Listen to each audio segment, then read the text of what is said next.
Hello all, welcome. Today we will be covering the federal preemption of state mail-in ballot receipt deadlines. As part of this video, we will cover the audio recording of the case and also cover the decision by the court at the end. The case involves a significant challenge to election administration procedures in Mississippi and at least 13 other states. Following a 2020 change in state law, Mississippi began allowing absentee ballots to be counted as long as they were postmarked by Election Day and arrived at the election office within a 5-day grace period. The Republican National Committee sued, contending that three 19th-century federal statutes, which set a uniform national day for choosing presidential electors and members of Congress, establish a hard deadline. They argue that an election under federal law is a single event that concludes when the ballot box closes on Tuesday night, meaning any ballot arriving later is legally invalid for federal races.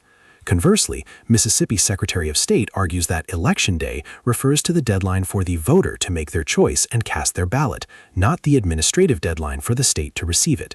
The legal question before the Supreme Court is whether federal law requires the physical receipt of all ballots by Election Day, or if states retain the constitutional authority to determine their own manner of receiving and counting timely cast mail-in votes. Following is the audio recording of the actual court hearing. We will hear argument this morning in Case 24-1260, Watson versus Republican National Committee. Mr. Stewart. Mr. Chief Justice, and may it please the Court. States have broad power over elections. Throughout our history, they've used that power to change how they hold elections. Nowhere is that change more apparent than in Election Day itself. Congress set the federal election day in 1845. At the time, everyone voted in person. There was no absentee voting. There was no secret ballot. Voters challenged each other's qualifications at the polls on Election Day, and states received ballots on Election Day. Over time, states changed all those practices. They did so as Congress extended Election Day to all federal offices. They've done so ever since. No one claims that in setting the federal election day, Congress blocked most of those changes. The dispute is whether Congress blocked just one change, allowing ballots cast by Election Day to be received after that day. States have allowed that for over a century. Congress has respected it. No one challenged it until now. The question is whether Congress in 1845 blocked that practice. The answer is no. The Election Day statutes adopt a simple rule. States must make a final choice of officers by Election Day. That is the plain meaning of an election. As this Court said in United States v. Classic, from time immemorial, an election to public office has been in point of substance no more and no less than the expression by qualified electors of their choice of candidates. Mississippi satisfies that rule. It makes a choice on Election Day. And only that rule respects the last 180 years of state lawmaking. If Election Day must be what it was in 1845, that takes out much more than the ballot receipt laws of 30 states today. It dooms absentee voting, modern methods of voting, the secret ballot, and more. Congress did not adopt that destabilizing view when it simply set the Election Day. The Fifth Circuit was wrong to rule otherwise. This Court should reverse. I welcome the Court's questions. Just to be clear, you said in your opening statement, sometimes you said the choice has to be made by Election Day, and at other points you say on Election Day. Which is it? I think the statewide choice needs to be made by or on Election Day itself when the entire electorate has voted, Justice Thomas. I think voters themselves need to make their individual selections by Election Day. If I give my ballot, mail-in ballot to my neighbor, is that a choice? It's a choice. It's not a final choice that can be recognized in the context of an election. So when do I know whether or not a choice is final? When you've submitted to the state, to the appropriate state election official through the designated state process. So why isn't it the rule then that the final or the formalized decision, electoral decision, isn't made until that's done? Until it's submitted to the official, Your Honor. I think the choice is made once the voters as a whole have made an irrevocable decision by casting their ballots. A final choice. If I made a final choice when I handed it to my neighbor. But it's a final choice within an official state process, Justice Thomas. Well, I think the ballot is an official state process. Is that enough? Not enough to be known in a public way to the state. That happens when it is parted with and submitted through mail to the appropriate election official. Then it's final. If day includes a period after a particular day of the election, does it include a particular day before the day of the election? Or does your logic require a different consideration? Forgive me if I may not be understanding the question correctly, Your Honor, but I think the key is that the election day is the day by which a final choice electorate-wide must be made. It can't be made after that day by voters or the electorate as a whole. But individual selections can surely be made before that day because there's still no final choice until you have an electorate-wide deadline. Is there any limit to that? As to how early people could vote? Sure. They fill out a ballot if you're giving them a ballot and, drop it off 2 weeks before. As far as the federal election day statutes are concerned, Your Honor, I don't think there is a limit to how early that could occur. I think you just need the day when the electorate as a whole needs to have chosen. There might be other practical or other barriers in that. Of course, elections are a very long process to begin with, the entire electoral process, so surely things are happening weeks and months before. But I think even a couple weeks before, even earlier than that in some cases, people are making individual selections. It's just election day itself is the day for the final collective choice. Counsel, I want to go back to your answers to Justice Thomas. So I understand that Mississippi's particular rule says that it has to be deposited in USPS or with a common carrier. But I don't understand why Mississippi's definition in the next case would preclude a state from adopting a law along the lines of the one that Justice Thomas is proposing. For example, if I have someone in my neighborhood, in my HOA, who says, listen, I'm going to take everybody's votes in, what if the state said, that's fine, if you've cast your final vote and you've designated someone to carry your vote as long as it gets to the ballot box 5 days after Election Day, it's fine. Why does your definition preclude what Justice Thomas hypothesized? Right. And I think, Justice Barrett, the answer is that submission to mail or common carrier is different in kind than, say, submitting it to a relative or sort of a neighbor. What's the difference? They're not government officials. They are impartial third parties that have a duty to deliver what they're owed without altering it. But what about the definition that you're proposing precludes that? Your definition didn't say final as submitted to an impartial third party or final as submitted to a common carrier. You said the final choice has been made. And there are lots of different ways, it seems to me, that you can make a final choice. And you also have the problem of this revocability from the Postal Service, that regulation. So I think, to start with the first part, Your Honor, I think we're going at a historically recognized form of finality. I think history is helpful in a number of ways. And one way is that as long as we've had mail-in voting, we've for almost as long as that time, we've had post-election day ballot receipt. Mail-in voting, I think, in general, has been understood as a permissible, unchallenged method. I wouldn't rely on the history if I were you, since you're telling us not to rely on the other side's history. Like, just because it's always been done that way doesn't mean it has to be done that way, which I actually find is a good point in your favor. But then it seems to me that you're flipping back around and saying, well, absentee voting has always been done that way by common carrier, and so that's how we would expect it to be done. Well, I think it says something that for 100 years we've had people voting by mail, and that's been an understood means of submitting a ballot to the state. I think what it embodies, Justice Barrett, is there's an intuition that when you put something through the Postal Service, it's final, it's trusted. It's not like giving it to a kind of a non-official third party. Well, what if a state came up with a law that said so long as a notary, that's official, that's recognized, certified that you cast your ballot on Election Day and it was delivered later by whatever means, common carrier or not, what in your theory of the preemptive effect of this statute would preclude that law? I think 2 points on that, Justice Gorsuch. One, I think, is that... Pick your best.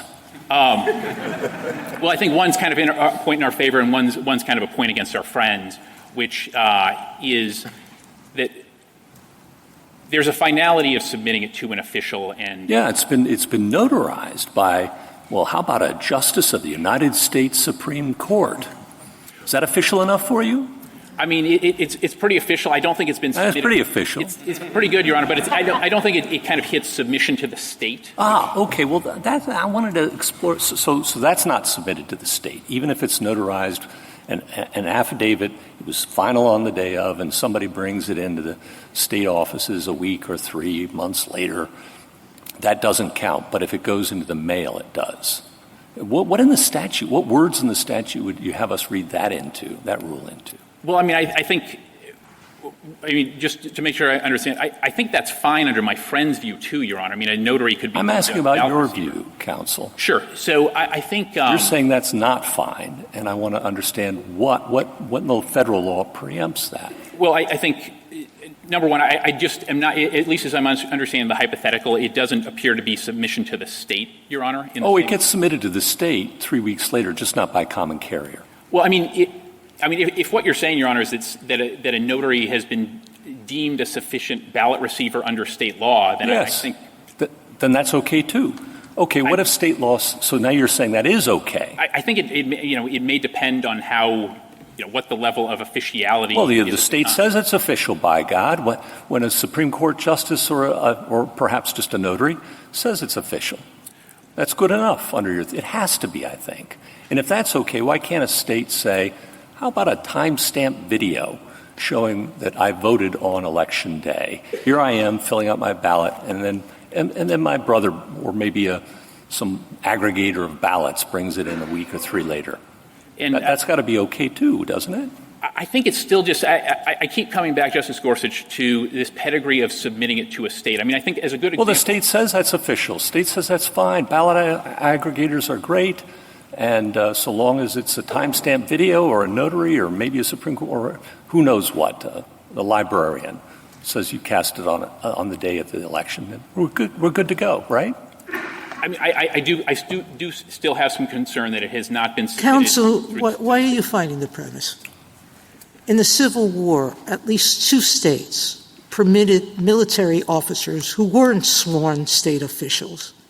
They were federal officials, but not sworn state officials, to accept the ballots and transmit it by mail to the state, okay? And that was in the Civil War, all right? Since 1918, we've had laws like Mississippi. By 1944, 8 of them. Since then, 12 more by 1886.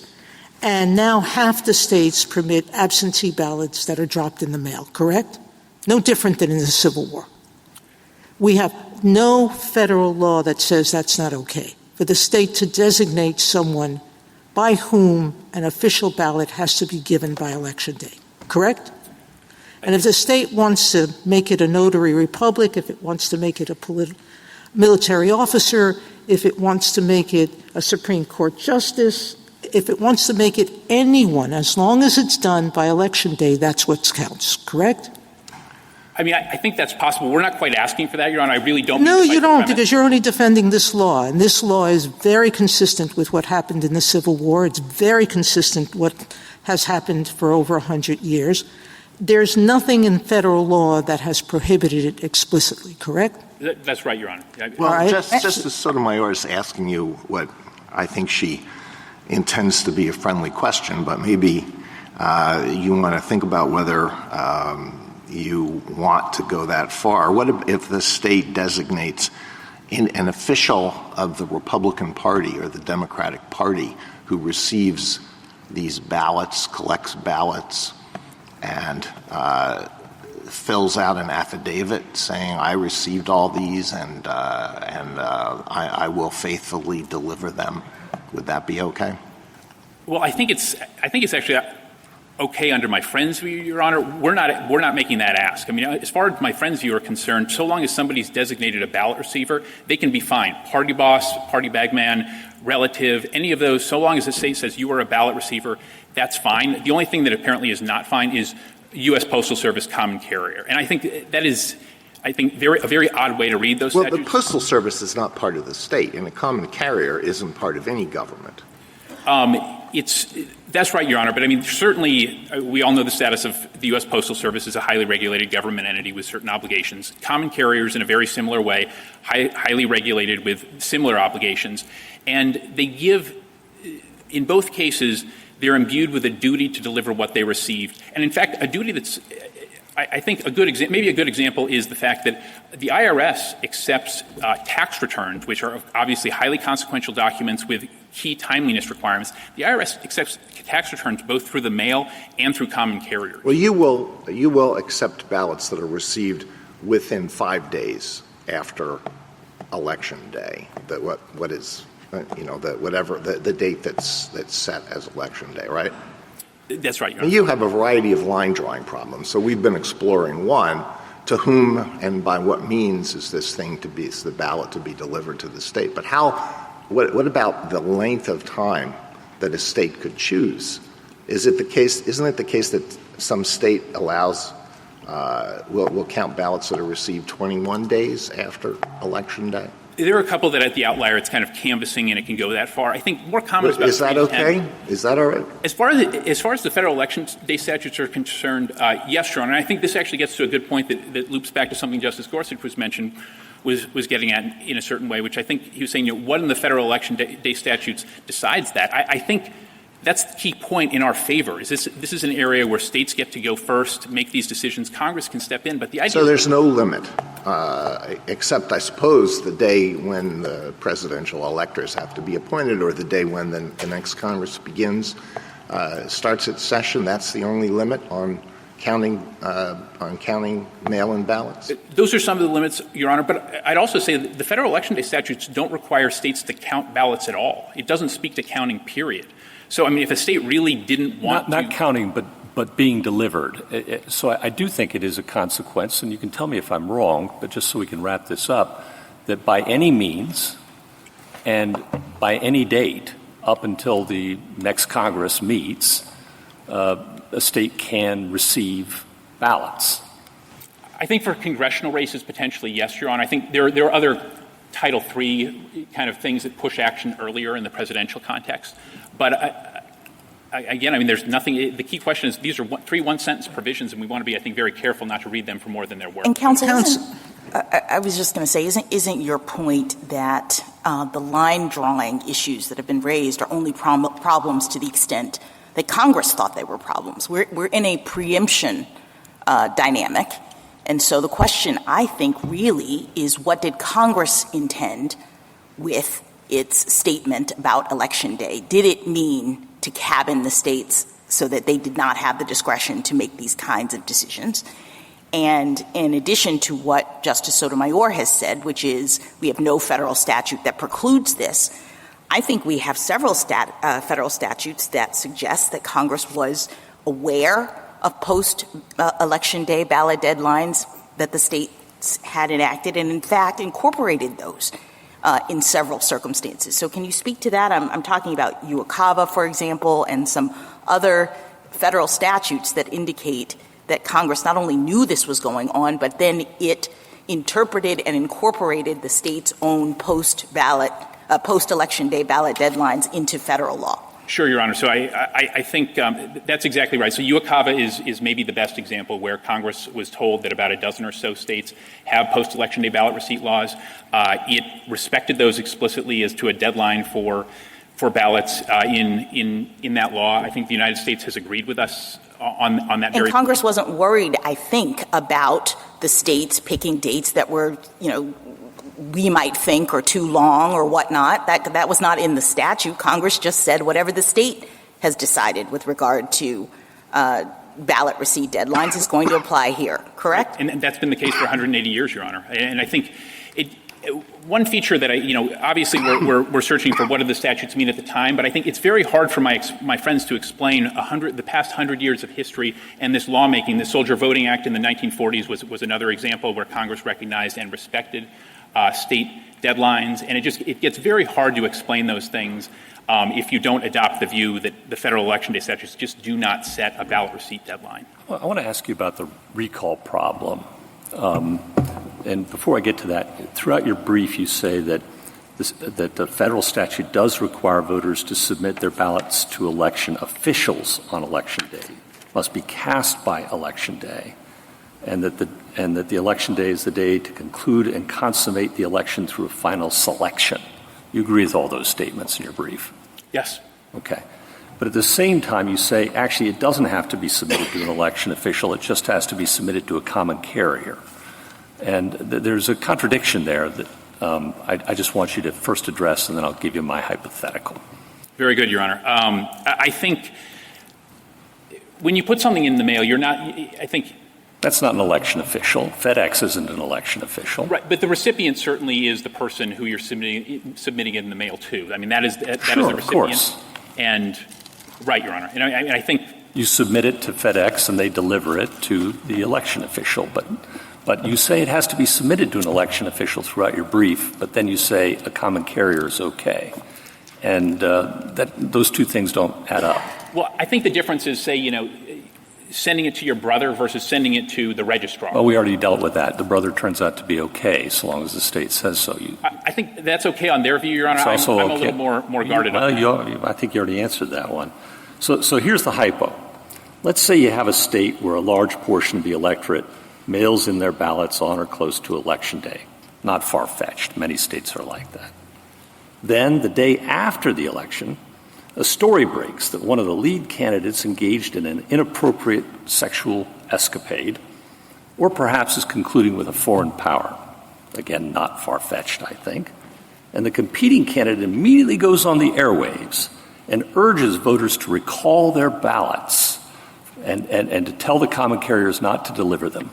And many common carriers will do that with anything that you send through them. FedEx, you just call them up and say, I want it back. In that hypothetical, did the election happen on Election Day? Oh, by the way, it swings the election. So the election did happen on Election Day, Justice Gorsuch. As we've explained, our ballot does not allow using mail recall, anything like that. When somebody submits their ballot by mail. Just first deal with my hypothetical, and then I'll deal with your statute. Okay. The election happened on Election Day. Even though it changes the outcome. I mean, I think it has to be your answer, doesn't it? I mean, yes, Your Honor. I want to be clear about All right. We are not agreeing that the outcome can be properly changed in that circumstance. Well, hold on. It did in my hypothetical. You can't change my hypothetical, counsel. And I'm just saying it's unlawful, Your Honor. I don't mean to disparage your hypothetical. I'm just saying that it's an unlawful circumstance because we don't allow ballot. Oh, in Mississippi. Okay. But that hypothetical could happen in another state, right? I think if the state is not providing that on mailing there's a final choice made, I think that would be a problem with that law under the federal statutes. Now, you say your statute, you're different. You admit my hypothetical could happen, but you say it can't happen in Mississippi because recall's not allowed. I couldn't find that anywhere in Mississippi law. In fact, what I did see was a statute that says that the Secretary of State can promulgate rules and regulations. That's 23-15-637-3. And then I went and looked at the regulations. And Rule 2.1 says that an absentee ballot is the final vote of a voter when the ballot is marked accepted. That doesn't preclude recall. In fact, that allows recall. I respectfully don't agree with that, Your Honor. I mean, where does it say recall's not permitted? I couldn't find that anywhere in your statutes or the rule. And I think by providing that ballots are final when cast under our statute. No, it doesn't. It says they're final when marked accepted. That's the regulation, Your Honor. Yeah. It's your regulation. And it allows recall. It does. Respectfully, it does not allow recall, Your Honor. The ballot Show me where. Would you read to me the provision that precludes it? It's subsection 3 of the statute that my friends have challenged. I read you said subsection 3 that says that Secretary of State can make rules, and then I read you the rule. To ensure that the ballots are final when cast. The key thing is ballots are final when cast. It says votes promulgated by an absentee ballot that the absentee ballot person's absentee vote is final. You can make rules about when they're final. And what the rule says is it's final when marked accepted. And it's speaking to a processing rule about what to do when somebody's ballot potentially doesn't arrive on time, they submit an affidavit ballot. But I would come back to the text of the statute, Your Honor. I mean, final when cast is what our law. Mr. Stewart, I just want to ask a clarifying point to this. Is it possible for a portion of Mississippi's statute to be unlawful, not just go with me here, a portion of Mississippi's statute to be unlawful insofar as it potentially permits recall, but still that, would not address whether Mississippi's statute was unlawful insofar as it allowed ballot receipt after Election Day? Yes, Your Honor. I think one possibility would be like, hey, look, you need a more unambiguous finality here, and you need to foreclose recall period, full stop. Okay. And on this question, I just want to make sure I understand what you're saying. When you said, yes, my friends on the other side say it's okay for private parties to deliver just like you do, are you saying that that's just a manner of receipt? And whether the ballot is received before or after the election, on all sides, everybody agrees that absentee ballots can be turned in by having, the neighbor, the party operative, or whatever, scoop them up and bring them to the ballot box? Your Honor, maybe, I'm not sure if I answered the earlier thing as crisply as I could. I'm not comfortable with the neighbor piece. I do have serious concerns about that. But is that tied to the ballot receipt problem, or is that just tied to, hey, maybe this is an unlawful way of executing absentee balloting, regardless of when the ballots make it to the official? I think it's the finality of the choice that has to be done by Election Day. And okay. my concern is that if you're not sending it by mail or common carrier... You're getting caught up, counsel, again. Could you go back to the question? Justice Barrett is not arguing with you. What she's saying, and what you said earlier is, and you believe that under your adversary, the opposing counsel's theory, you can give it to the RNC operative. You can give it to anybody, and so long as it's received on Election Day by the state, that's okay. That's what you're saying, your opposing counsel saying. And you're saying the only question before us is if they can designate an appropriate vehicle to transmit the votes, then that's okay. I think I was saying the latter part, yes, Your Honor. Mm-hmm. But I actually think, under my friend's view, it's okay for, a state can deem the ballot received when the party operative himself or herself receives it, because all that person has to do is be a ballot receiver designated by the state. Right. And we're trying to hew more closely not just to the text, but also the historical 100-year-long, you can submit it by mail. Okay. But the bottom line is that states can choose when the final vote has to be counted. States have discretion over counting. Exactly. Thank you, counsel. Justice Thomas, anything further? Just as a point of clarification, without looking at the subsequent history, what do you think the federal law required as far as the Election Day? That the voters make a final choice by that day. The way I'd boil it down, Justice Thomas, is choice is critical and unchanging. Method of making that choice is malleable, and that does also explain all the subsequent history. And you don't have to formalize that choice? You do by parting with your ballot and submitting it to the state. Have we had any examples? Justice Alito? Your position does require some difficult line drawing problems, and maybe that's inevitable. But one is the degree of confidence that one must have in the entity or person who transmits the ballot to the state. We've talked about that. One is how long after the election day votes can be received. A third is whether it has to be postmarked. Aren't there 8 states that do not require a postmark for late ballots? There are a number of states that don't require that, Your Honor. I think postmarking is, of course, it's good evidence that something has been timely submitted. That's kind of borne out in the tax context. I think, if somebody were challenging a law like that, it would potentially be a very different kind of a challenge. They'd have to make sort of factual showings to challenge that ballots were not cast by Election Day, but surely not this case. Well, maybe it's inevitable that some sort of line drawing decisions like these have to be made, unless the rule is anything goes. States can do anything they want in this area. We don't have a whole lot to go on here. We have the phrase "election day," and we have history. If we looked just at the phrase "election day," what would we take from that? I think you've been saying we're moving in this direction. We don't have election day anymore. We have election month, or we have election months. I mean, the early voting can start a month before the election. The ballots can be received a month after the election. Well, I think the best way to read it, Your Honor, is that by setting Election Day, the Congress set the final choice day. And that's the key thing, final choice day. What Congress was concerned about at the time was some states making final choices, say, a month before other states were making final choices, and the distortions, the fraud, the risks that had.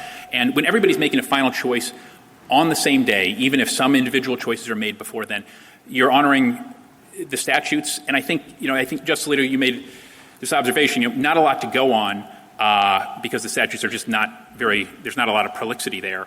I think that's a point in favor of deference to the states. If Congress has not spoken to something, especially in this context where states are expressly empowered to regulate these things, that's a big point in favor of letting states continue to do so as they have for a century. Do you think it's legitimate for us to take into account Congress's Congress's passage of the Election Day statutes for the purpose of combating fraud or the appearance of fraud, and some of the briefs have argued that confidence in election outcomes can be seriously undermined if the apparent outcome of the election on the day after the polls close is radically flipped by the acceptance later of a big stash of ballots that flip the election, or I think you got ballots that are delivered by somebody, by a neighbor, and they're received a month after the election, and they don't have postmarks. I think the best way to do it is to honor the statute's purpose, but doing so by respecting the statute's text and animating context. And what these statutes were getting at was not just any kind of fraud writ large in all elections, which no statute could do, but a situation where, state one votes, has their election on one day, ends it, and state two, neighboring, has its election 3 weeks later. Because the concern would be, let's say state one goes for one party, and then state three goes for the other party with a huge turnout for that other party. You could have potential fraud. People went across state lines and voted, or you could have the appearance of that sort of fraud, even if it didn't actually happen. Like people just said, oh my gosh, they voted for that person. Big turnout. So I think that's the kind of thing that animated those statutes. Whereas fraud writ large was not a good example. I do think it's notable that my friends with the United States, obviously they've sounded the anti-fraud theme. They haven't cited a single example of fraud from post-election day ballot receipt in this century. Thank you. I'll let my colleagues have. Justice Sotomayor? Has there been any history of voter recall in the mails in Mississippi? You say the law doesn't permit it, but has there been any history of it? None that I've ever heard of, Your Honor. I mean, this isn't something that was raised until the appellate reply briefs, and nobody cited a single example in history of it. All right. And I understand Justice Alito's questions about the policy questions of what will create discomfort or not. But the Constitution vests the issue of elections in the states unless superseded by Congress, correct? That's right, Your Honor. So if there is a policy question to be had, the entities to decide that are the states and Congress, not the courts, correct? That's right, Your Honor. And absent a law in federal law that suggests that absentee ballots must be received by a certain time, there's no explicit requirement of that, correct? Right, Your Honor, or even implicit. And the implicit, we have the military acts that since World War II at least, and the Civil War, I should go back that far, have permitted absentee ballots to be received long past Election Day, correct? We have a very long history of that, Your Honor. Exactly. So the people who should decide this issue are not the courts, but Congress, correct? Right, Your Honor. I think the states and Congress. That's right, Your Honor. And as I was mentioning in my colloquy with, I believe, Justice Alito earlier, that's kind of the structure of our system. States go first. If Congress doesn't like it, it overrides. And as I think Justice Scalia said for the court in Arizona Intertribal, we respect what Congress said as far as it went, but no farther. And that's kind of the history of voting and election law in the country. One last question with respect to history. History is informative of what's been permitted by Congress, because what we're looking for is what understanding Congress had with respect to elections, correct? That's right, Your Honor. Yeah. All right. And it doesn't talk about the receipt of absentee ballots after elections at all. So we look to the history of whether Congress has accepted it, correct? I think that does help here, Your Honor. All right. But the attempt by some of the amici here to brutalize this inquiry and say that history tells us how elections must be held and on what date and when receipt can happen or not happen, why is that not an acceptable way to look at this? Well, I think the difference between Bruin and here, Your Honor, is that in Bruin, the court, the question at issue, whether a restriction on firearms is consistent with our historical tradition of firearm regulation, there's a rich history addressing precisely that issue, sometimes through analogy, but very much, Bruin itself, I believe, I want to say 40 pages of history just analyzing those things. We don't have anything like that, a rich history suggesting that Congress was even thinking about locking in Election Day ballot receipt or anything like it. It was addressing different things. Thank you, counsel. Thank you, Your Honor. Mrs. Kagan? I guess, Mr. Stewart, your answers to Justice Sotomayor's questions leave me unsure about what you think about these appeals to history. You've said that there's not a lot of text here. I agree with that. I think that the way this case has been argued all around suggests that that's so. So then we're left with history, or are we left with history? You seem to appeal to history sometimes. Justice Barrett said this, but then repudiate the appeals to history at other times. And I guess I want to know what we're supposed to be doing when we're looking at this statute and deciding this question with respect to all this historical evidence, scant or not scant as it may be. Sure, Your Honor. So I think the best way I can break it down is this, is that history is informative here. And the way it's most informative is that since Congress throughout our history, and certainly since Congress set the federal election day, election administration in our country has been very, very dynamic. As I tried to highlight in my opener, it was one thing in person, on-the-spot qualification checks by fellow voters, ballots were naturally received on election day, all those features. As soon as Congress had a reason to alter the methods by which a choice was made, it did so. But the one constant is that the voters, in a popular government, it's most critically the voters, the constant is that the voters make a final choice of officers by election day. So I think history shows that election administration is dynamic. States have wide leeway. They just have to make sure that the voters make a choice by election day. Thank you. Thank you, Your Honor. Mrs. Gorsuch? Almost done, Mr. Stewart. You emphasized to Justice Kagan and many others that the final choice at least has to be done on Election Day, and so recall would be a problem for you if it could happen. But you say that doesn't happen in Mississippi. That's your position, right? Right. It's not permitted. If recall could happen, that would be a problem for your position. I think there potentially – because then it wouldn't be a final decision on Election Day, right? That's right, Your Honor. I think Okay. there'd still be a factual question, though, whether I still have not been cited anything to say that recall is actually a thing that can happen in the world. I understand, but if it could happen, that would be a problem for your theory because the final choice wouldn't have happened on Election Day, right? Fair, yep. Okay. So you say Mississippi prohibits it. We've been through whether that's the case or not. Very good. But let's say it did. Let's say there was a law prohibiting recall. How would it ever be enforced? Because how is a state to know? And how is even a common carrier carrying an envelope to know whether that is a ballot that needs to be recalled? And who are you going to prosecute? Well, I think it could be enforced similar to other voter things. I mean, in our state, there are notarization and affidavit requirements, signing things. I think one of if it were critical for the voter to say that there will be no recall, the voter could say, I hereby commit that I will not attempt to or recall this package in any way, shape, or form. They could just add that, sign it.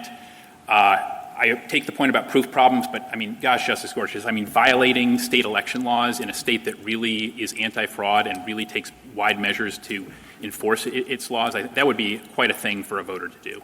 Well, in my hypothetical, which, you say is unlikely, to swing an election and all of that on recall, but as soon, if history teaches anything, scant or not scant, it's that as soon as something's allowed, it will happen eventually, right?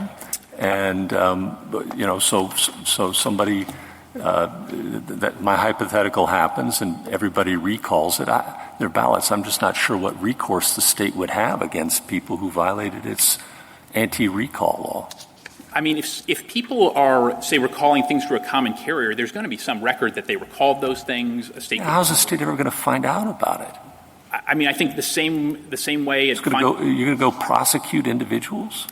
I mean, Your Honor, I'd say, like, if somebody is lying in an affidavit that they're not going to recall something, I mean, if people are doing that with impunity, we have quite a problem. But it is a problem that the state can address and enforce.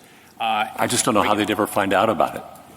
I mean, I think obviously, some crimes are harder to find out and prosecute than others, Your Honor. But I think it's still, I mean, people can do things, try to, like, tamper with ballots, all that sort of thing. I think it's just still a matter of respecting the statute. Thank you. Thank you, Justice. Justice Kavanaugh? When did Mississippi switch to this method? 2020. In 2024, added common carriers. And why? It was first because of the pandemic. I don't know that there's necessarily an answerable why as to the 2024 one in a clear way.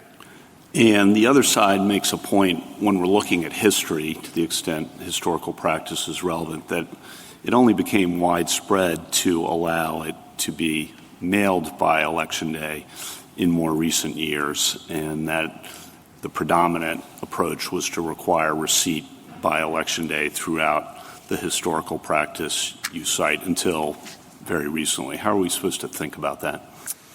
I mean, I think it's the same way to think about I think the broader history of election law is when states have kind of seen a problem, they've adapted and adjusted, and often in the direction of making sure that more votes can be counted. I mean, that was obviously a big thing when absentee voting started to become a prominent thing. Certainly we cared for much about our history of people showing up in person, but we realized that was very difficult from people away from home, and that we wanted to, kind of widen the tent and make it so that people could vote. And I think perhaps another realization, even though we've had UCAVA for 40 years, Justice Kavanaugh, is that for military voters in particular, this is a perennial challenge about making sure that they can actually get their ballots in on time. I mean, that's perhaps why UCAVA voters in particular are a very popular group for post-election day ballot receipt. Would you say that the states that require receipt by Election Day are disenfranchising voters? No, you're not. They're not, Your Honor. I mean, a reasonable ballot deadline does not do that. I would asterisk just there are the practical barriers for those overseas military voters. But for the citizens who are not within that class, you would not use the term disenfranchisement to say it has to be received by Election Day, November 3rd, rather than, I guess it would be 5 business days, November 10th. You would not use that term to describe that, correct? I would not. Correct, Your Honor. And then picking up on Justice Alito's questions, Professor Pildes and others have said that late arriving ballots open up a risk of what might destabilize the election results if the apparent winner the morning after the election ends up losing due to late arriving ballots. Charges of a rigged election could explode.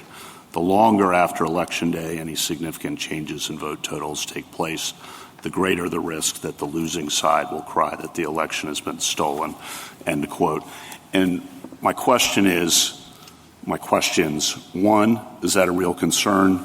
Two, does that factor into how we think about how to resolve the scant text and the maybe conflicting or evolving history here? I think I certainly respect the perception. I think one thing notable in this case, and I think helpful, is that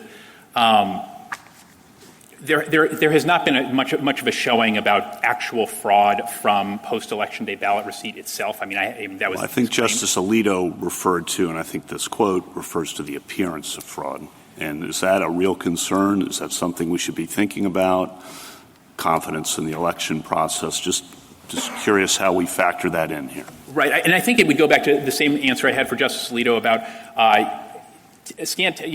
simple text, straightforward text, and respecting the limits of that text, and looking at the animated history. I think it was the double voting fraud concern. I don't know that people have that particular concern. I think,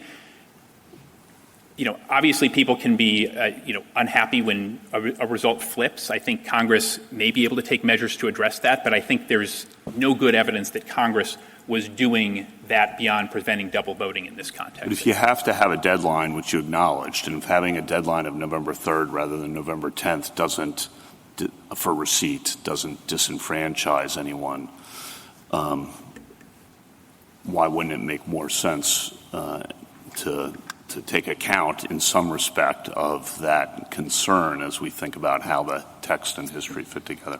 Well, I think, something that Congress was clearly, trying to do was adopting a simple rule in this text. And I think a very simple rule is everybody must cast their ballot by Election Day. I mean, that's quite administrable. I mean, if you have an Election Day ballot receipt deadline, there are certainly things to commend that. I think you're alluding to some of those, Justice Kavanaugh. But there's also a question of, when do I vote? I'm not sure, do I need to do it 7, whatever it is. Whereas, if somebody wants to get all the information possible, they like voting on Election Day, you have a pretty nice, clear, simple rule, and that seems to dovetail quite well. Well, the simple rule, but if it arrives on November 11th, you're out.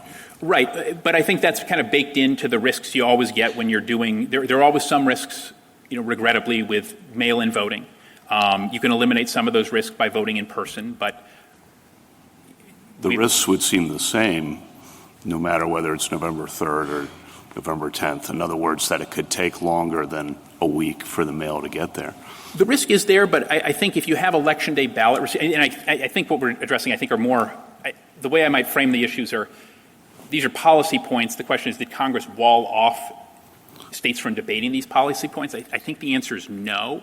And I think states could very reasonably say, look, we do want to get counting and get a result very fast, but we are concerned about these military voters. We do want voters to be able to get whatever information they want. I mean, the weekend before, that used to be a big deal in elections, at least. Maybe it still could be in the future. And I think a state could say, hey, look, federal law didn't wall us off from doing this. We get that it has some things about it that other states might weigh differently, but we want to allow that for our voters. Well, I take your point, but it really goes to just thinking about what Election Day or day of election means. But I take your point. Thank you. Thank you, Your Honor. Justice Barrett?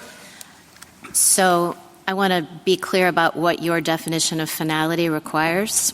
Would it require finality if the vote arrives by Election Day as well? So let's imagine an absentee ballot that's put in the mail or sent by common carrier well in advance of Election Day and is received and put in the ballot box by Election Day. Does that one have to be final? Or in other words, would it be a problem for you that the U.S. Postal Service permits recall for those ballots that are sent in advance? I guess what I'm asking is, do you have the same problem either way? You've taken a lot of questions, and I have those questions about what the effect of this recallability is. And I guess my question is, I want to understand what your definition of finality is and whether it applies to the earlier absentee ballots as well. Do they have to be final such that it would be illegal to recall them pursuant to whatever regulation the post office has? Right. I think I got it, Justice Barrett. Let me see if I can do my best on it. I mean, I think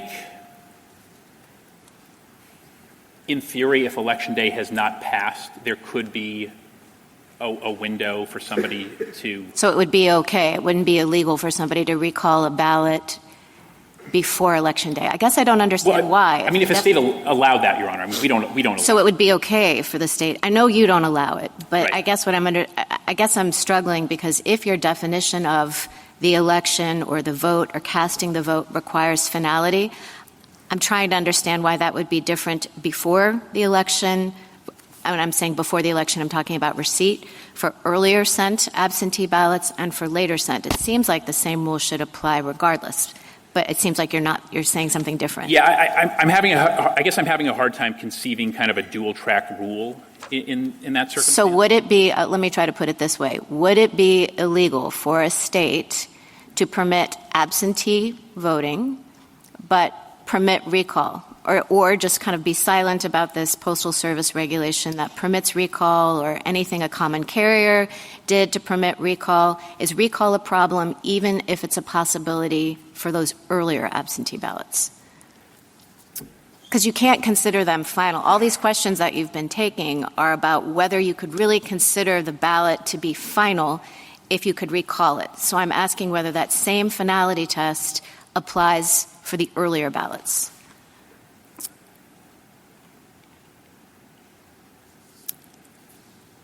And I'm not sure, Your Honor. I mean, I guess I just keep coming back to you can't recall or change your vote or make. And that's true no matter when you send it. I think, certainly in our state, and I think that's right, Your Honor. But, as a matter of the federal law, it just seems to me that your definition has to be consistent, and it sounds like you're changing it for the earlier absentee ballots and saying finality has some kind of different force for the later received absentee ballots. Right. Well, I think a state has to do whatever it would need to do to guarantee that on Election Day, all ballots, every cast vote is final and cannot be recalled. But it doesn't have to be final at the time it's sent. Because it's okay to recall it if you send it 2 weeks in advance and you change your mind. That's not a problem.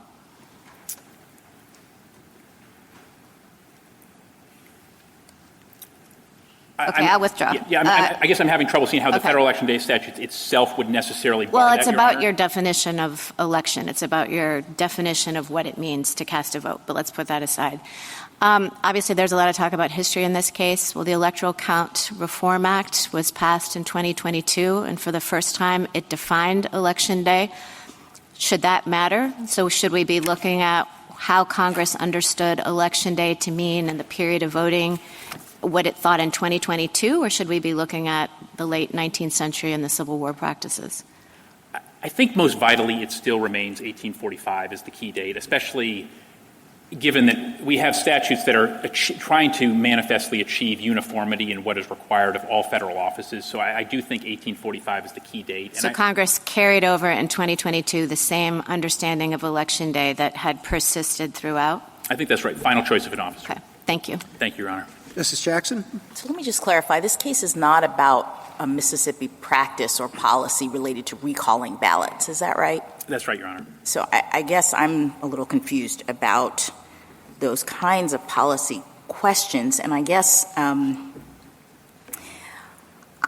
think that the Constitution's allocation of responsibility here actually makes this case about who decides. I mean, there are a lot of policy questions. Justice Alito ran through several of them. Who gets to receive the ballot? How long after can they be submitted? Does it have to be postmarked? I suppose we can add, is recall allowed, et cetera, et cetera. But the question, I think, is whether Congress has precluded the states from making those calls, drawing those lines. And your position, as I understand it, is no. That's correct, Your Honor. That the scantness of Election Day in the federal statutes actually is a point in your favor because it indicates that Congress was leaving it to the states to draw the various lines that might arise in this circumstance. Is that right? That's right, Your Honor. And that's reinforced, for example, by the 1866 statute, which shows that when Congress wanted to be really prescriptive in this area, it was very prescriptive. It described this is what the states have to do and so forth. So if we were focused, really focused on what we're asked to answer here, which are the states preempted by federal law from having post-election day ballot deadlines, you would say no.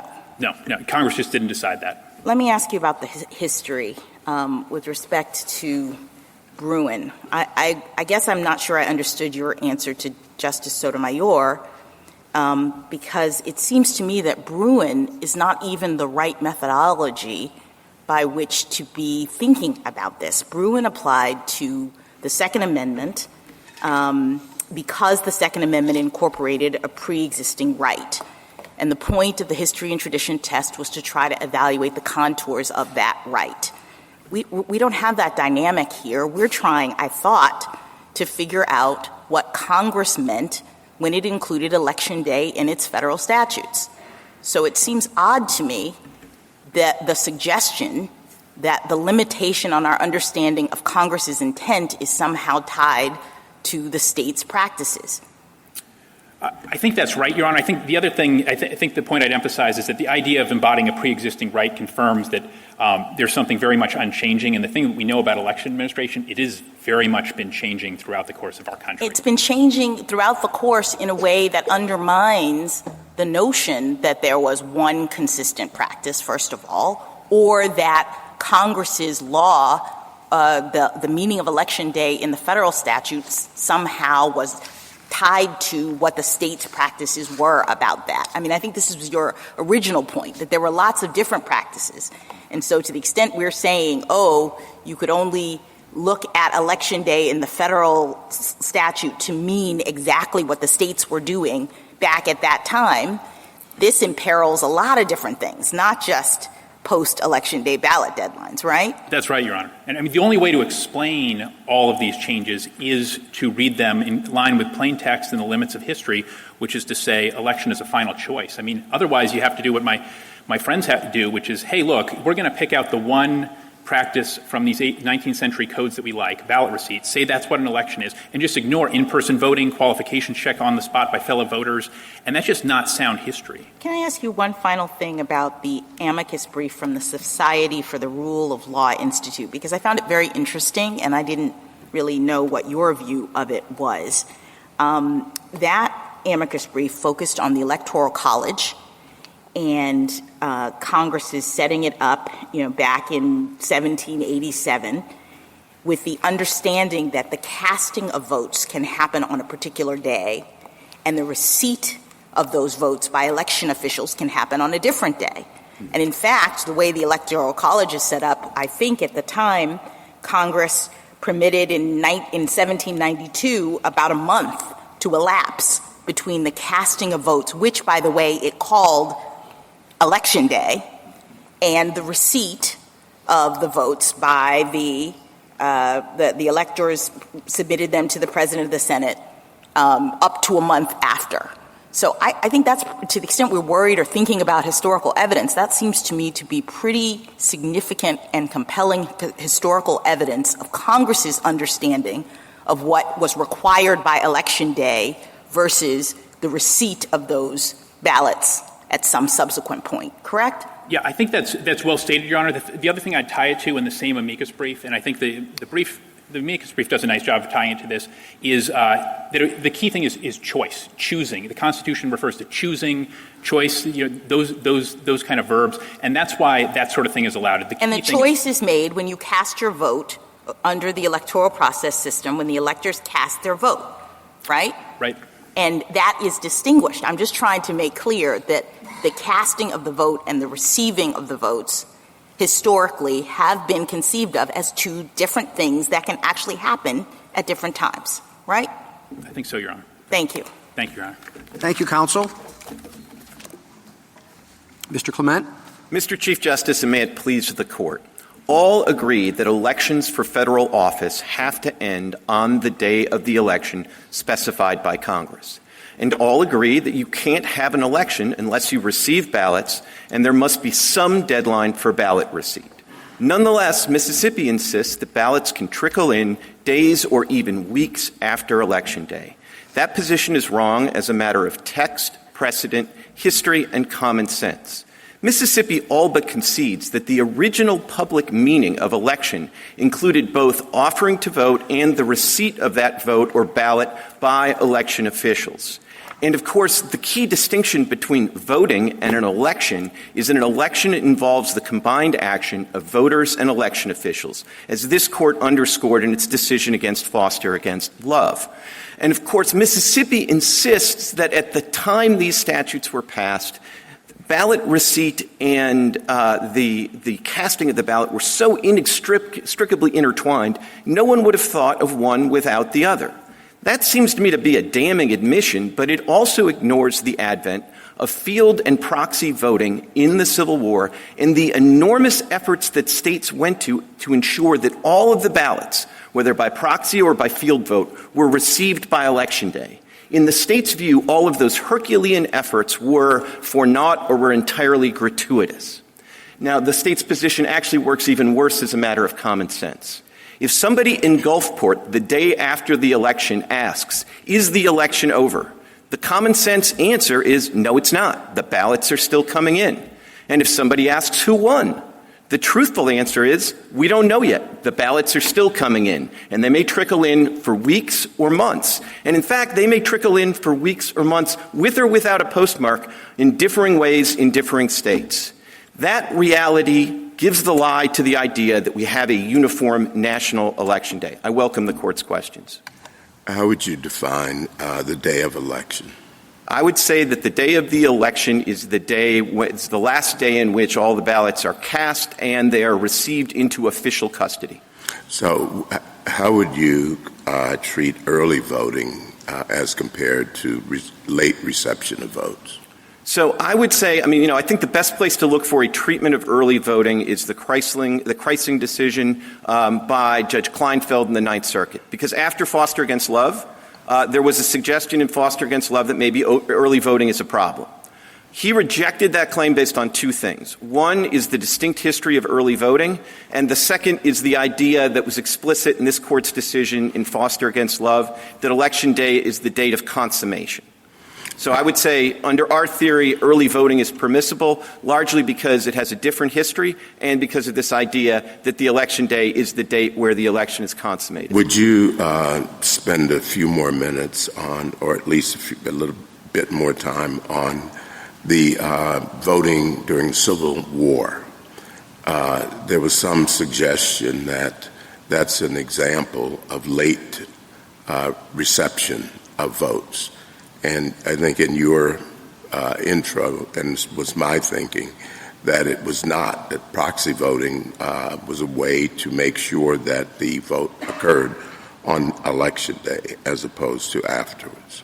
Well, not surprisingly, Justice Thomas, you were exactly right. So proxy voting is the thing that happened in the Civil War that is most analogous to absentee voting. And the thing that is most striking is I think 5 states had proxy voting. Every one of those 5 states required the votes, the ballots, to be received by election officials back home by Election Day.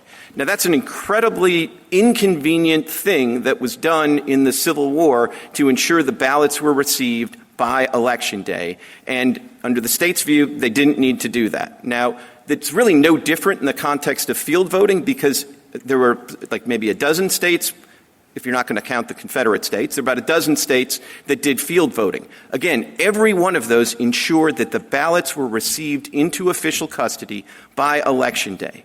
And, of course, most of the states went to enormous efforts to replicate the machinery of the ballot box and everything else in the field.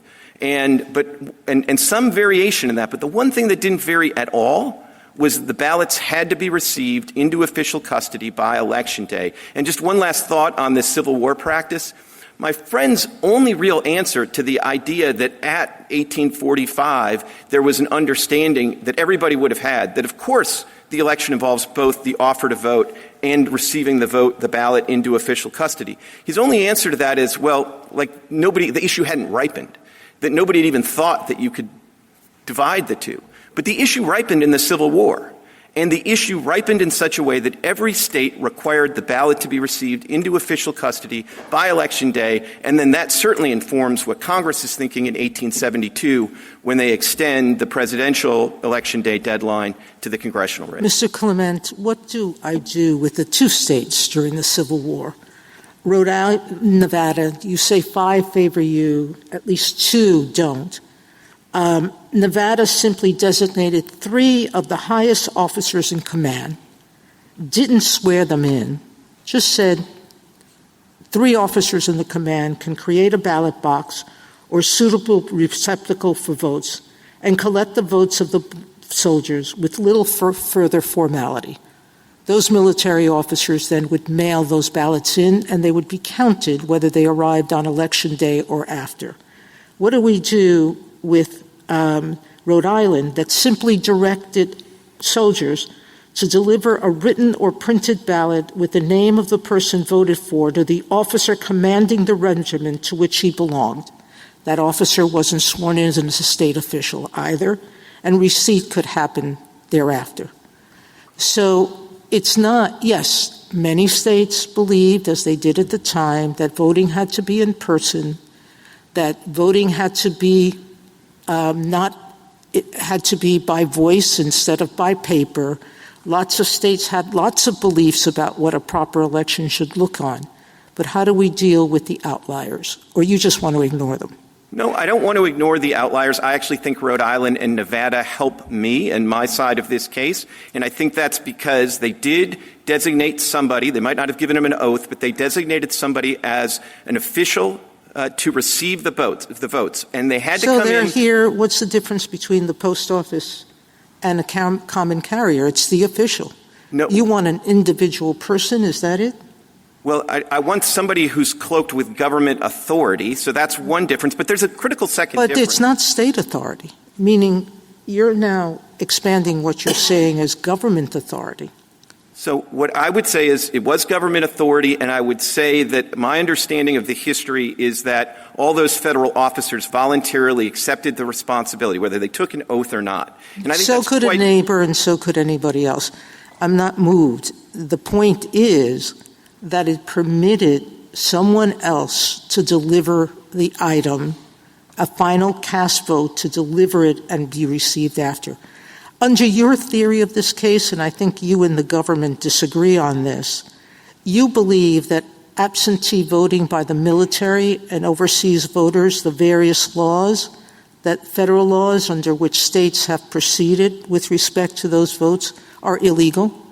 No, or they're not saying what everybody has understood them to say, that states can accept absentee ballots after the election? So military and overseas ballots? I don't think any vote is unlawful. Let me try to address how I think you would reconcile UACAVA with the Election Day statutes. And to start, I think it's important to recognize that UACAVA is not limited to the federal general election. So UACAVA applies to primary elections, to runoff elections, and special elections, and federal general elections. The Election Day statutes only apply to the general federal election.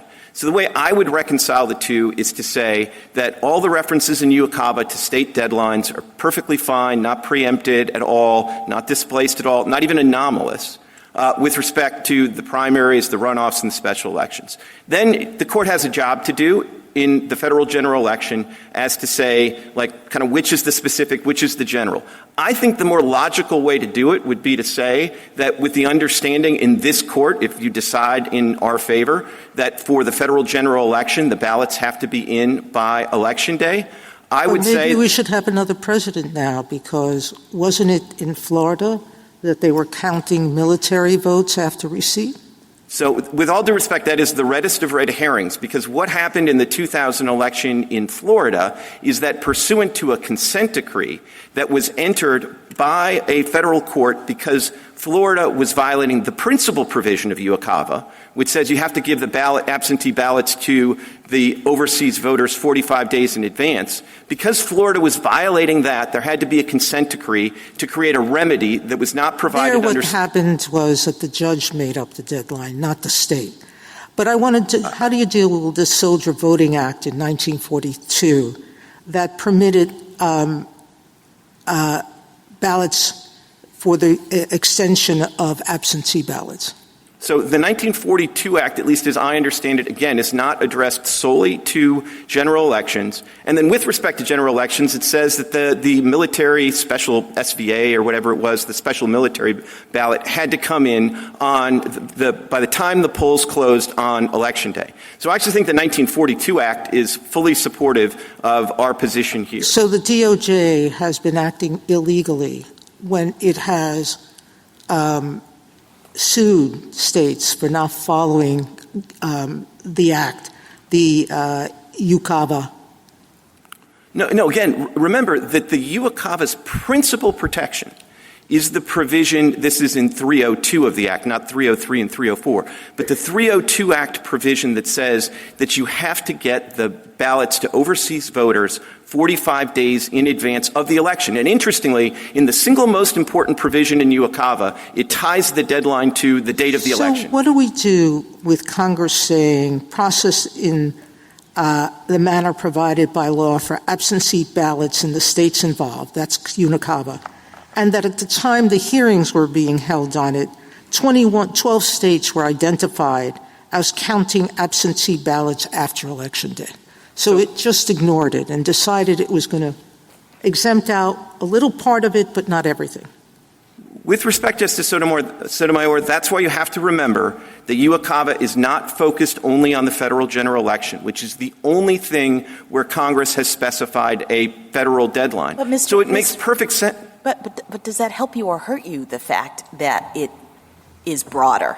I mean, it's broader in the way that you describe. It applies to all of these different elections, but it doesn't make the distinction that you are making. It says with respect to all of them, state absentee ballot deadlines should apply. You're encouraging us to treat the general election differently because you interpret Election Day with respect to the general election statute to have a defined time as of Election Day. But that is not what this statute appears to be doing. So I think it helps us, and I think it helps us because to the extent you're concerned with those references to state election deadlines, they're inevitable. If Congress is going to address anything other than the general federal election, it has to refer to the state deadlines for receiving ballots because there are no federal deadlines for any election other than the federal general election. If that's true, Mr. Clement, you would think that Congress would say, with respect to the deadlines, that there's no separate federal requirement, X rule. And with respect to the deadlines that there is a federal requirement, Y rule. But it doesn't do anything like that. It treats them all of a piece. And we know that for many of these elections, states were setting their own deadlines, and Congress, in passing these statutes, didn't suggest any kind of distinction between those elections and these elections. So, Justice Kagan, as with almost every statutory question that comes to this court, Congress could have made it easier. They could have done all that, and they didn't. And I think you just have to reconcile. But so what do we take from that? I mean, it seems what they took from that is that they thought that this state function of setting ballot receipt deadlines was something that was a state function. And that's what they took from it. And so they wrote the statutes this way, where with respect to all elections, the states were setting their own receipt deadlines. So I don't see that in the text. That doesn't seem even logical to me. I wouldn't think the one place we were going to especially defer to the states with respect to the federal general election deadline is with overseas and military voters, where the interests of the federal government are probably paramount. But I just want to be clear about this. If you read the statutes different and want to reconcile them the way that the SG does, we have no objection to that. We just think the better way to read these two statutes is to reconcile them than the way that we do. And that would have one benefit, which is don't forget that in at least 20 states, they take the Election Day ballot receipt deadline seriously. So if you simply say in this case that Election Day ballot receipt deadline is true of all 50 states, then every overseas voters, every military voter is going to be treated the same. And they'll still have 45 days to get their ballot in. And one other thing just about Mississippi in particular, Mississippi has provisions in its election code that specifically accommodate overseas military voters and overseas voters. And it's not the ballot extension deadline that we have challenged here. There is a specific provision that says for UOCAVA voters and UOCAVA voters only, they can email their ballots in. So, the idea that anybody is going to be disenfranchised here when the overseas voters and only the overseas voters have the option of emailing in the absentee ballot that they get from Mississippi seems to me to completely be misplaced. And the concern should really be the heartland cases. And remember, as Justice Alito alluded to, you have 8 states that don't even require a postmark. And there is nothing in Mississippi's theory that turns on the existence or the non-existence of a postmark. And that's probably a good thing because the Post Service has made clear that they don't even postmark all of the mail. And postmarks have their own problems. I mean, the main mailbox, post office in Chicago stays open 24/7. So when all the other polls close in Illinois or every other state at 8 p.m., the post office is still open till midnight. Now, I'm not here to say that there could ever be voting fraud in Chicago.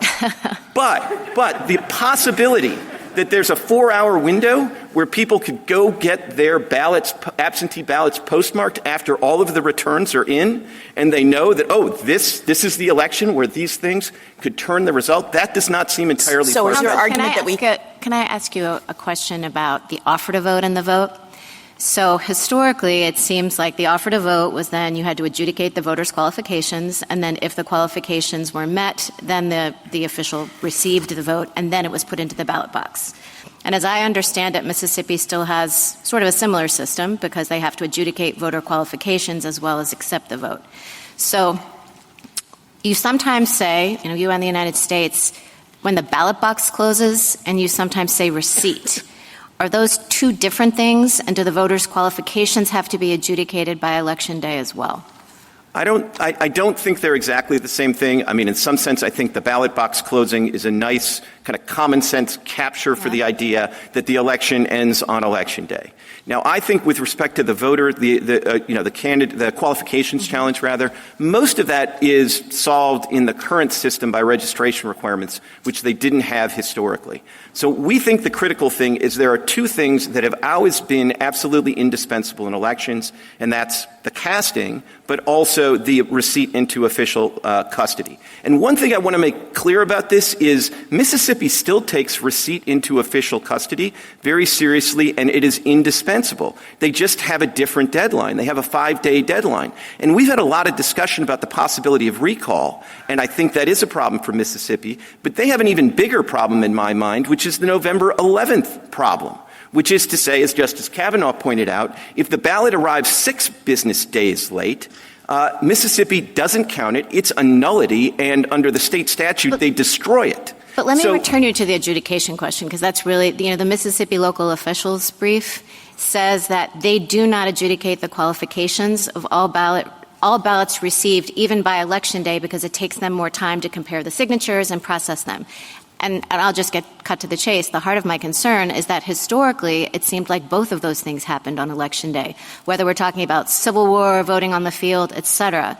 But I understand that under your theory, we can separate those and say that only receipt matters, but adjudication can in fact happen afterwards. Is that correct? I mean, that's the position we're taking in this case. I mean, I've spent enough time studying the Civil War history on ballot receipt, so I haven't studied everything about that election qualification. My sort of first cut answer standing here is that can be understood as part of the canvassing process, and that can take place after. But I guess why can you separate out, if historically those two went hand in hand, that the qualifications, there was the offer to the vote and vote, it seems odd to say that the election is concluded by receipt when historically both of those things happened at the same time. So why is that one piece of history plucked out? So 2 things. One, maybe I have another challenge that I haven't thought of. So I don't want to utterly foreclose that. But the reason I'm focused on ballot receipt is A, it's what's directly at issue here, but also B, it's the thing that to this day every state considers indispensable.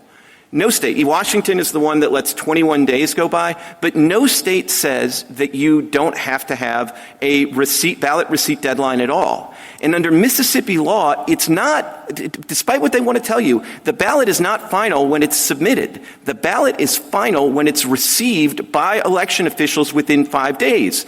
And you can have all the certifications that this was before Election Day and I have it notarized. And if it comes in on the 6th business day, this is the November 11th problem. What the state does is they treat it as a nullity, and under the state statute, they direct it to be destroyed. So the ballot doesn't become final just when it's submitted. The ballot becomes final when it is submitted, and under Mississippi law, it is received into official custody by the registrar within 5 business days. That's finality under Mississippi law, and our humble submission is finality should take place on Election Day. Thank you, counsel. Justice Thomas, anything further? Justice Alito? We have lots of phrases that involve 2 words, the second of which is day. Labor Day, Memorial Day, George Washington's birthday, Independence Day, birthday, and Election Day. And they're all particular days. So if we start with that, if I have nothing more to look at than the phrase Election Day, I think this is the day in which everything is going to take place, or almost everything. And then we have 3 points in time, 1844, 1872, 1914. And we can ask, what would people have thought on those days is meant by this phrase, Election Day? Which of those should we choose? Which of those dates should we choose?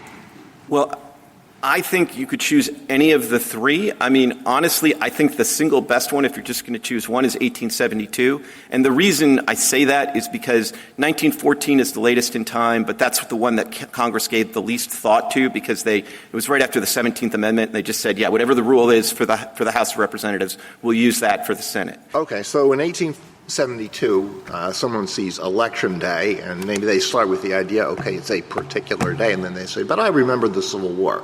And a big exception was made. There were different practices in the Civil War. It wasn't everybody going to a particular polling place and voting. So what then can we take from that?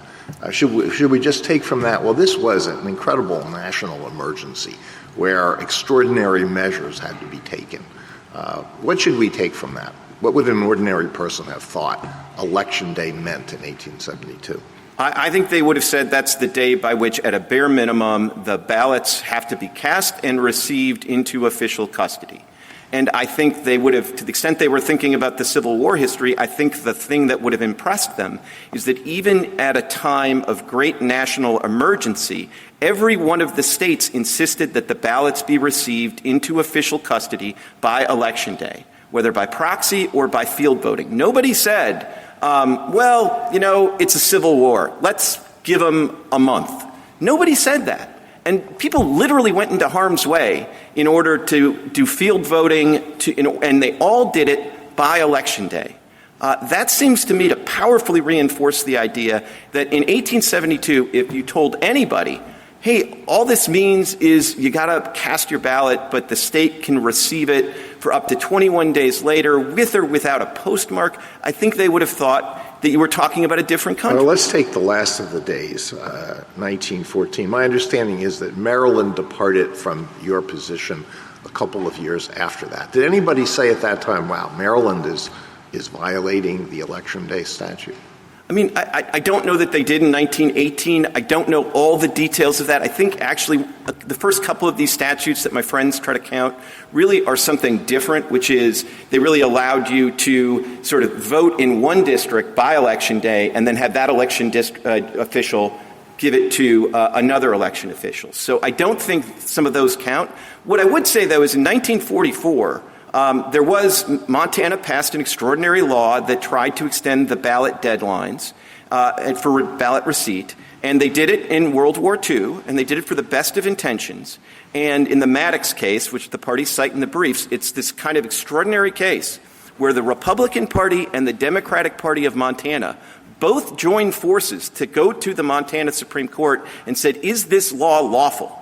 And the Montana Supreme Court said it's not lawful, it violates state law, but they also said it violates the federal law specifying Election Day. Okay, thank you. Justice Sotomayor? But the rule of decision was based on state law in Maddox. What is it? I disagree. I mean, you can all read it for yourself. I mean, I know my friends on the other side say that. I've read the case like seven times. In D.C., I vote by going to a ballot box that's on the city streets, all over the city streets. Is that receipt by a state official? I just go to the ballot box. It's locked. I don't know and don't remember if it's time-stamped or not. But the city, I don't even know if it picks it up before Election Day. It certainly picks it up at some point. Is that legal under your theory? I think that's compliant with the federal election. Why? There's no state official who has received it. A ballot box has received it. It's official state custody, and I think it's important to remember that when ballots come into official state custody, and this is true under Mississippi law as well, at that point the state treats it very seriously and establishes a chain of custody. I mean, if you want to look at in the petition appendix at Mississippi statutes, the provision so that it's different. It's different for you in kinds because a military officer like Rhode Island and Nevada during the Civil War, even though they were federal officers not sworn in the state, they were official enough. Is that it? It was official. An empty a ballot box with no person next to it is official enough. But the Postal Service is not. The Postal Service is not. I don't know all the details about what Nevada and Rhode Island did. I'm actually not even sure the Nevada statute was ever implicated because Nevada didn't become a state until the Civil War was basically over. But in all events, I think the statute that's issued here is worth reading. If you look at 89A of the petition appendix, I mean, they go to Mississippi once it's in the ballot box. And this is true of the absentee ballots that are received within 5 days. They go into lockdown. The registrar is told to record the number of ballots in the box at the end of every day. They are specifically treated essentially as to have a chain of custody to ensure that if somebody alleges there was monkey business in this election, they have a clear record of chain of custody that can show, no, there was not. There's nothing like that when you drop it in the mailbox. There's nothing like that when you use FedEx. And I don't know, they say it's illegal to recall your ballot, but the post office allows you to do that. The FedEx allows you to do that. As Justice Gorsuch indicated, I don't think there's any way the state would even know it happened. We have a state government official lawyer telling us on behalf of the state how to read their laws. Where are we on an issue that was forfeited below and not raised below are going to assume to the contrary now? It was raised below. This was raised in the reply brief in the Court of Appeals. When my friend referred to it not being raised till the reply brief, I assume he was referring to in the Fifth Circuit. But it's in the Fifth Circuit decision, so it's properly before this Court. Justice Kagan? Mr. Clement, I'm wondering what you make of the 2022 amendment, because that pretty clearly suggests that voting can take place not just on a day, but in a period. And what are we to make of the fact that Congress just a few years ago said there's a period of voting, and we're fine with that? So to me, the most sort of striking thing, if we're talking about the same statute, the Electoral Count Reform Act, ECRA, or whatever it is, to me the most striking thing is there's one change to the Federal Election Day statute in particular, and it creates a possible exception for force majeure events. And I would view that as the only exception that Congress created when it looked at this. Yeah, but the exception for force majeure events assumes a baseline of a period of voting.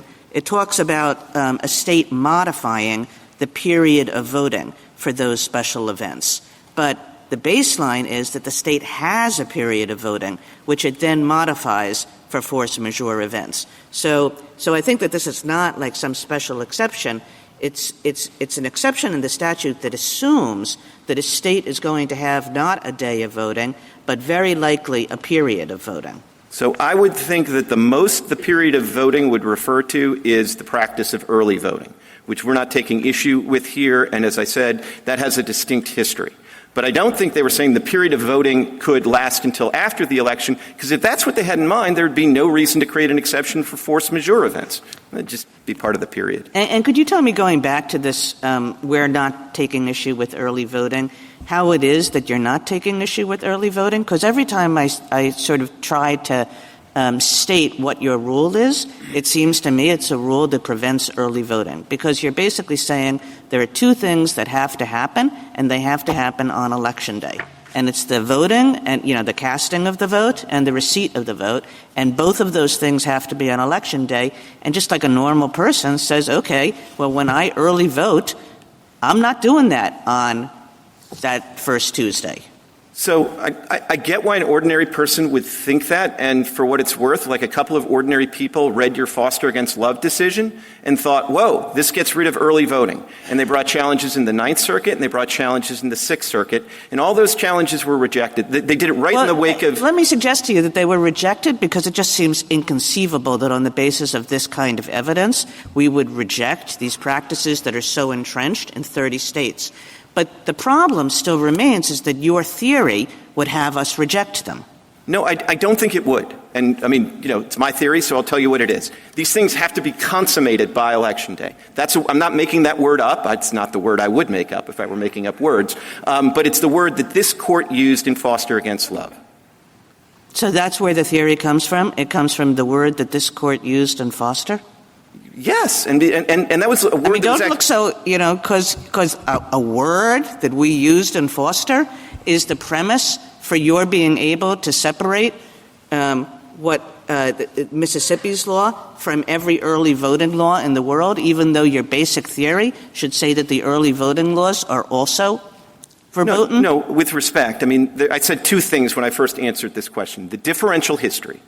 And I think it's worth reading Judge Kleinfeld's opinion on this. It's a Kiesling case in the Ninth Circuit, because he goes through this in quite some detail, and he admits there's actually a pretty good argument based on the text and Foster that early voting is problematic. But he nonetheless, even though he thinks it's a pretty good argument, comes to the conclusion, not because he thought it was crazy, but because the history is different, which was marshaled in that case in particular, and Foster talks about everything needing to be consummated by Election Day. And I don't think it was just a random word. It's trying to explain the unanimous decision in Foster against Love, which says, there was voting and there was receipt of ballots, and the problem was it all happened a month too early. Thank you. Justice Gorsuch? On early voting, I just want to see if I've got it right. Both sides agree that there needs to be a final decision by the voter and receipt by Election Day. Correct? Well, I don't think so. I don't think they agree with receipt by Election Day. Receipt by somebody. Okay. If you're going to, I'm going to do that. The reason I trip up on that, I know, but just okay. Sorry. I'm just trying to make sure I understand. There needs to be some final decision by the voter and receipt by somebody by Election Day. On that, I think you two agree. I think the disagreement is receipt by whom. And for you, it's an election official. And for your friend on the other side, it could be my neighbor. Is that a fair summary of your views? Because it seems to me you both agree that the final decision needs to be made by Election Day, which both of you therefore would permit early voting.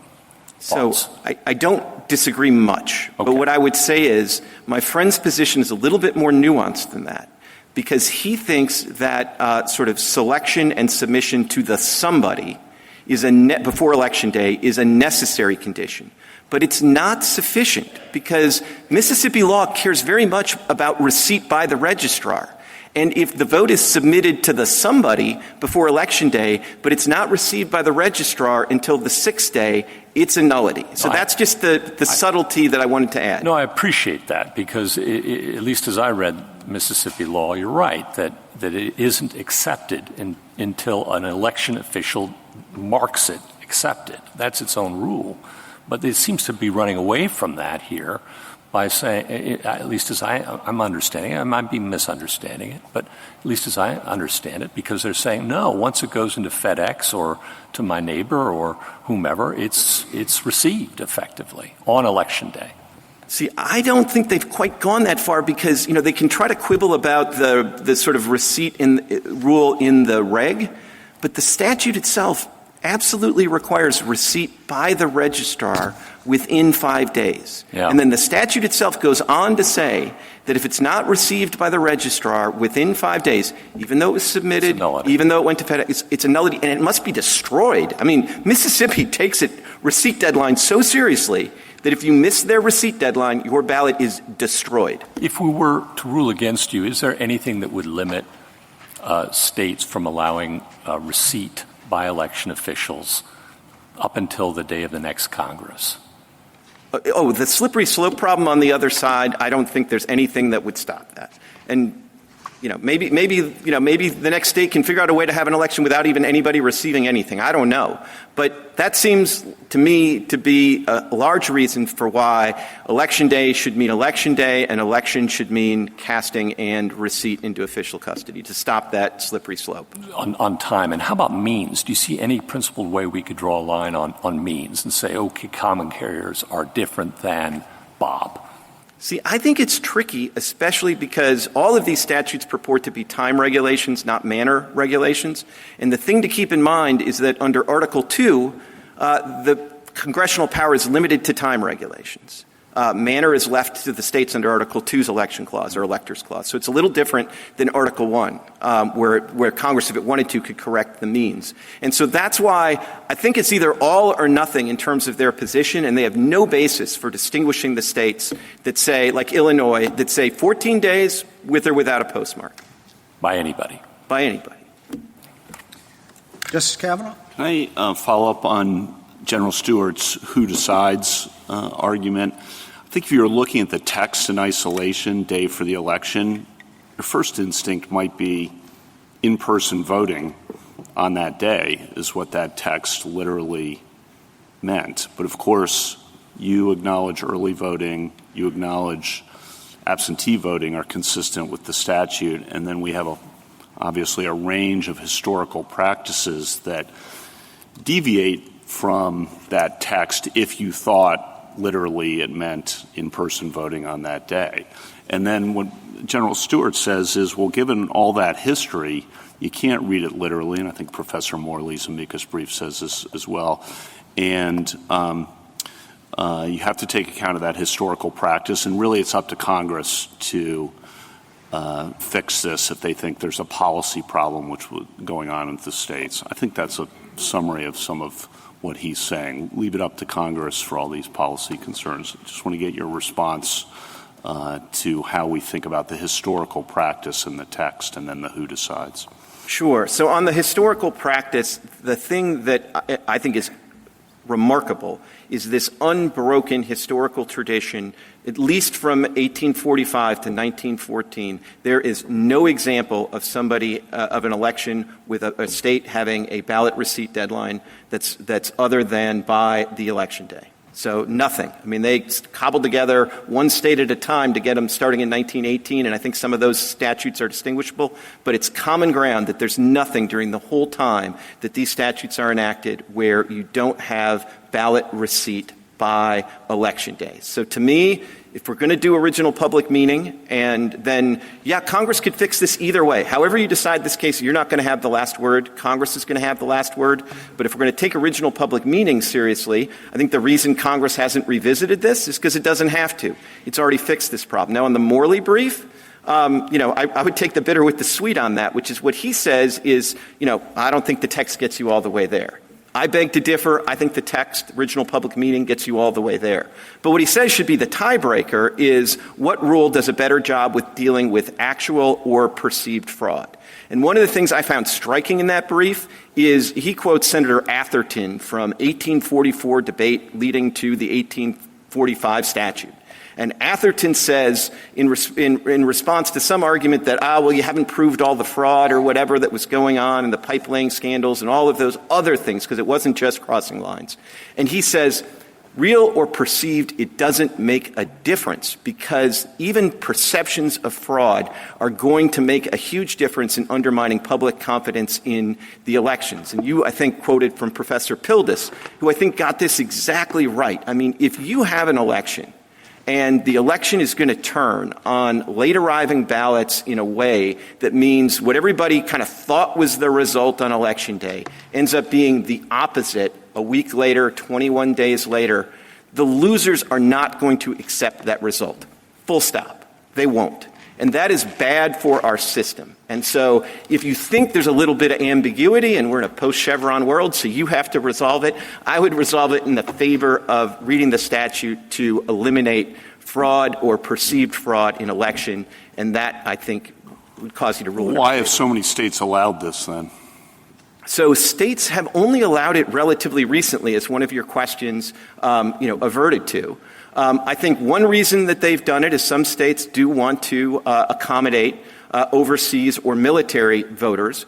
I do think that there are other ways to do that than the ballot deadline, as I've talked about, and I think Mississippi's voted with their feet. I don't think anybody's going to be disenfranchised in Mississippi when you can vote. If you're overseas, you can vote by email.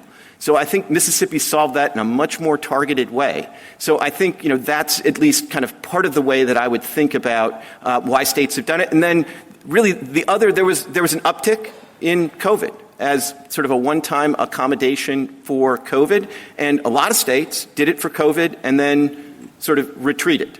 Mississippi, for whatever reason, stuck with what they did for the first time in COVID. You were asked about the 2000 election. I don't think you were able to finish that answer. Do you have more you want to say about that? Yeah, I just want to be emphatic that is the reddest of red herrings, because what happened in 2000 was that the voting deadline was extended pursuant to a consent decree.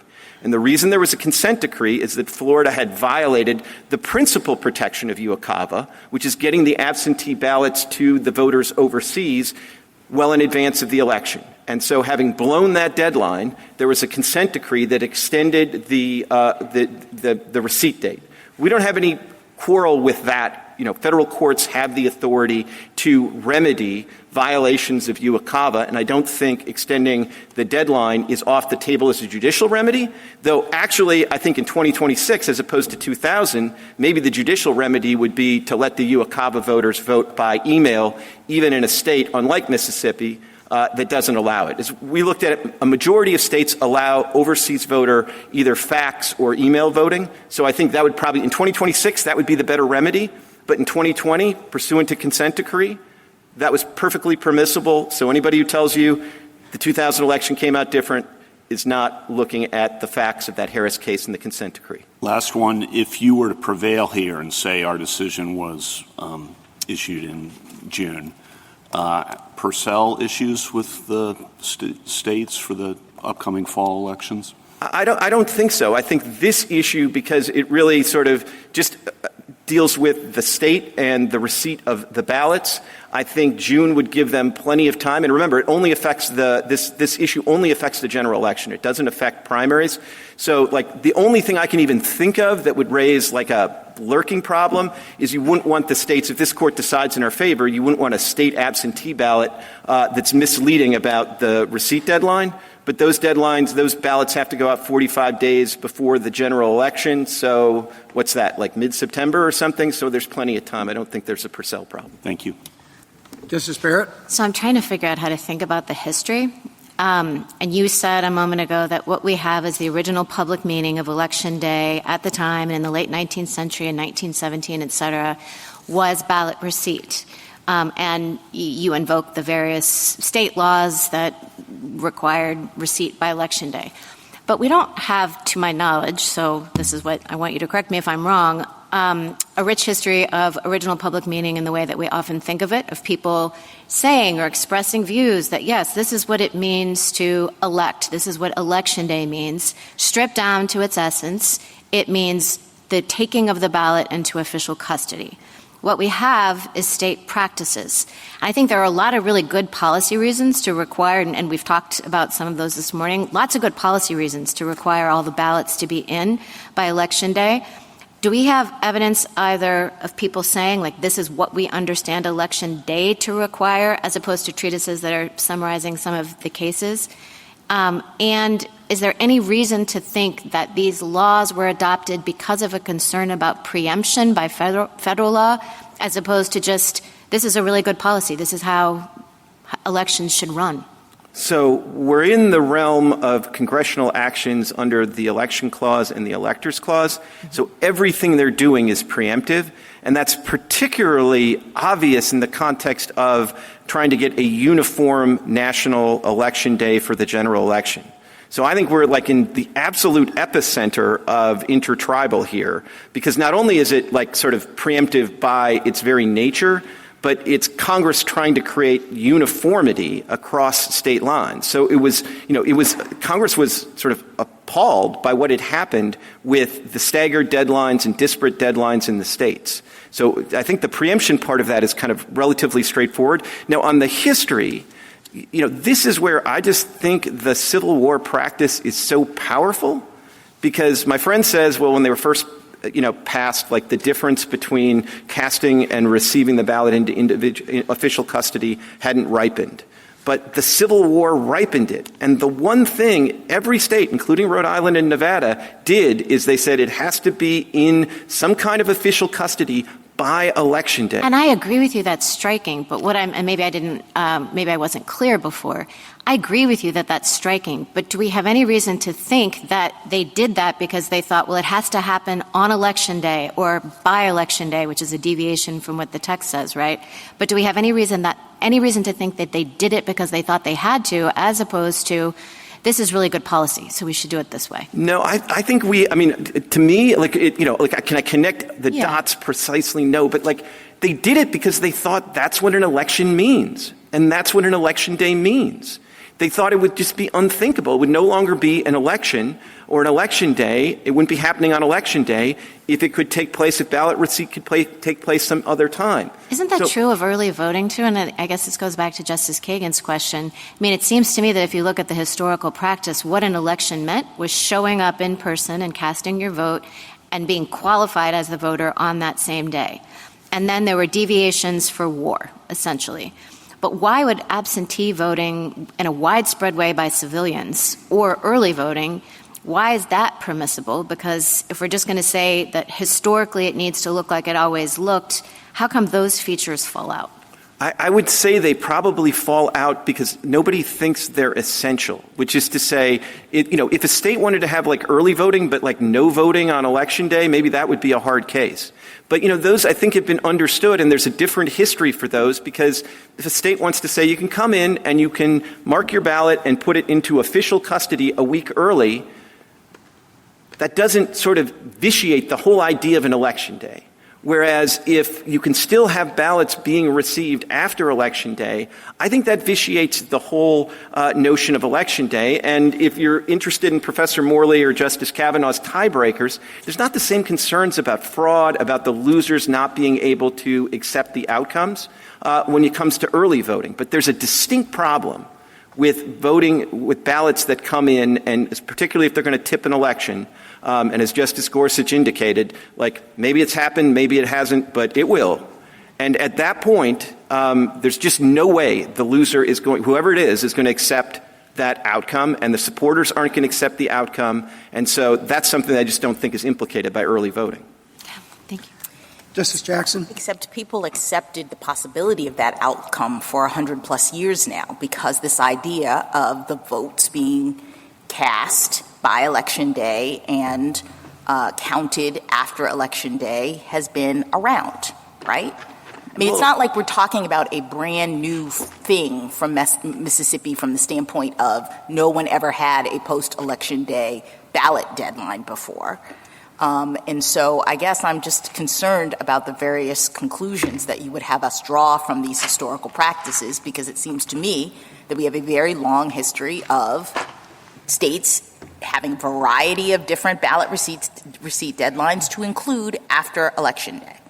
So kind of 3 points about that. I mean, one is I don't think it's true that there was this 100-year sort of pattern and nobody raised an objection. I think the Maddox case in 1944 is a powerful example that the idea that Election Day means Election Day is not something that only occurred to lawyers in the post-COVID world. The second thing I would say is, as a practical matter, if one or two states at one time in the 1920s had a law that deviated, maybe that's not something that really makes that big a difference. But in a world where some states essentially have all of the voting be absentee, lots of states have gone to no excuse absentee voting, it may be that a lurking problem has just become much more obvious because of the magnitude of what's going on in the present day. I guess I don't understand why that isn't, the variety that you're describing isn't a strike against your view that Congress has precluded this. I mean, others of my colleagues have looked at or talked about Congress legislating in this area. They are obviously aware that there are states that are doing this, and they have not spoken to it. They have not specifically precluded it. Now, you say that maybe that's because they assumed that Election Day in the federal statutes that we're examining from 100 years ago does the work. But Congress is today considering an election-related statute that would specifically prohibit this, which means that Congress probably didn't understand its existing legislation to do this. I mean, I haven't studied the current legislation. I think it probably does quite a bit more than this and probably affects other elections, like primary elections. I don't know for sure, though. I haven't studied it. But it does address this. It specifically addresses, and we're talking about the Make Elections Great Again Act, specifically addresses the idea of preempting state post-election day ballot deadlines. And so if that's true, then it seems like as though Congress doesn't believe that its current legislation has done this work. Well, Congress probably doesn't know how this court is going to decide this case. So it probably can legislate against that veil of ignorance. Right. The worry is that you want this court to decide the case rather than have Congress do it. No, and that's, I mean, two things I think are important. However this court decides this case, Congress has the power to revisit it. That's, I think, common ground among the parties. The second thing that's common ground among the parties is that the federal election day statutes preempt something. And so the only question is, what do they preempt? Do they just preempt casting ballots and giving it to the mail service, as my friend suggests, which, as Justice Gorsuch elucidated, leads to a huge slippery slope problem? Or does it require both submitting and receipt into official custody? And how do you everybody agrees it preempts something. How do you respond to the notion that when we look as the Society for Rule of Law Institute suggests that we do at historical practices with respect to electors, and specifically Congress in 1787 adopting a resolution establishing that, quote, the day fixed for the election of the president, end quote, that's the day on which the electors will vote and transmit their votes, and that the president of the Senate would receive their votes at a later date. So this concept of casting one's vote versus the receipt of the vote was very early on distinguished. Yeah, but I actually think that example works in our favor, because what's going on there is there are essentially two separate sort of elections, if you will, or processes that are being adjudicated or overseen by different sovereigns.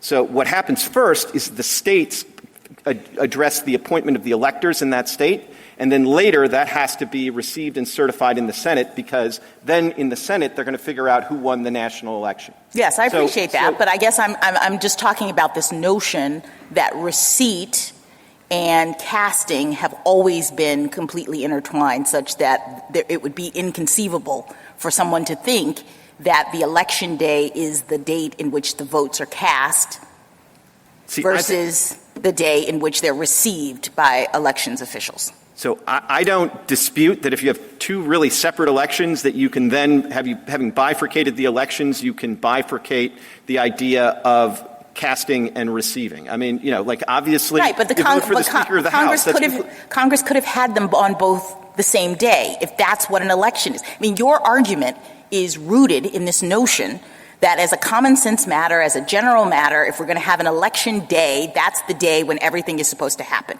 And this demonstrates that whether you call it two elections or not, the casting of the votes can happen temporally, separately from the receiving of the votes for the purpose of saying who won the election. That's I think, pretty clear in the historical record. So it seems odd to me that we are to assume that when Congress set an election day, it necessarily precluded the states from saying, in our state, we're going to consider Election Day to be the date of casting the votes, and that we will, as Mississippi has done, continue to receive them up to a certain period afterwards. So I still think you're eliding, with all due respect, you're eliding that there are kind of two separate elections there. And in all the states, when they elected the electors for the president election, they cast the ballots and received the ballots instantaneously in that state. Then there's a separate process for getting the results from the states to the national election and figuring out how it was all processed. I don't think in 1792 that could have happened instantaneously. I think it took a while to get from Georgia to the seat of government in order for that to happen, and so Congress understandably provided an interval there. But I think for the election of the electors in the states, the casting and the receipt would have been simultaneously. They might well have been doing it by putting beans in a bowl back in 1792. But I think as the parties agree, by about 1845, certainly by 1872, the process of voting by ballot had been well established, and those were cast and received instantaneously. Thank you. Thank you, counsel.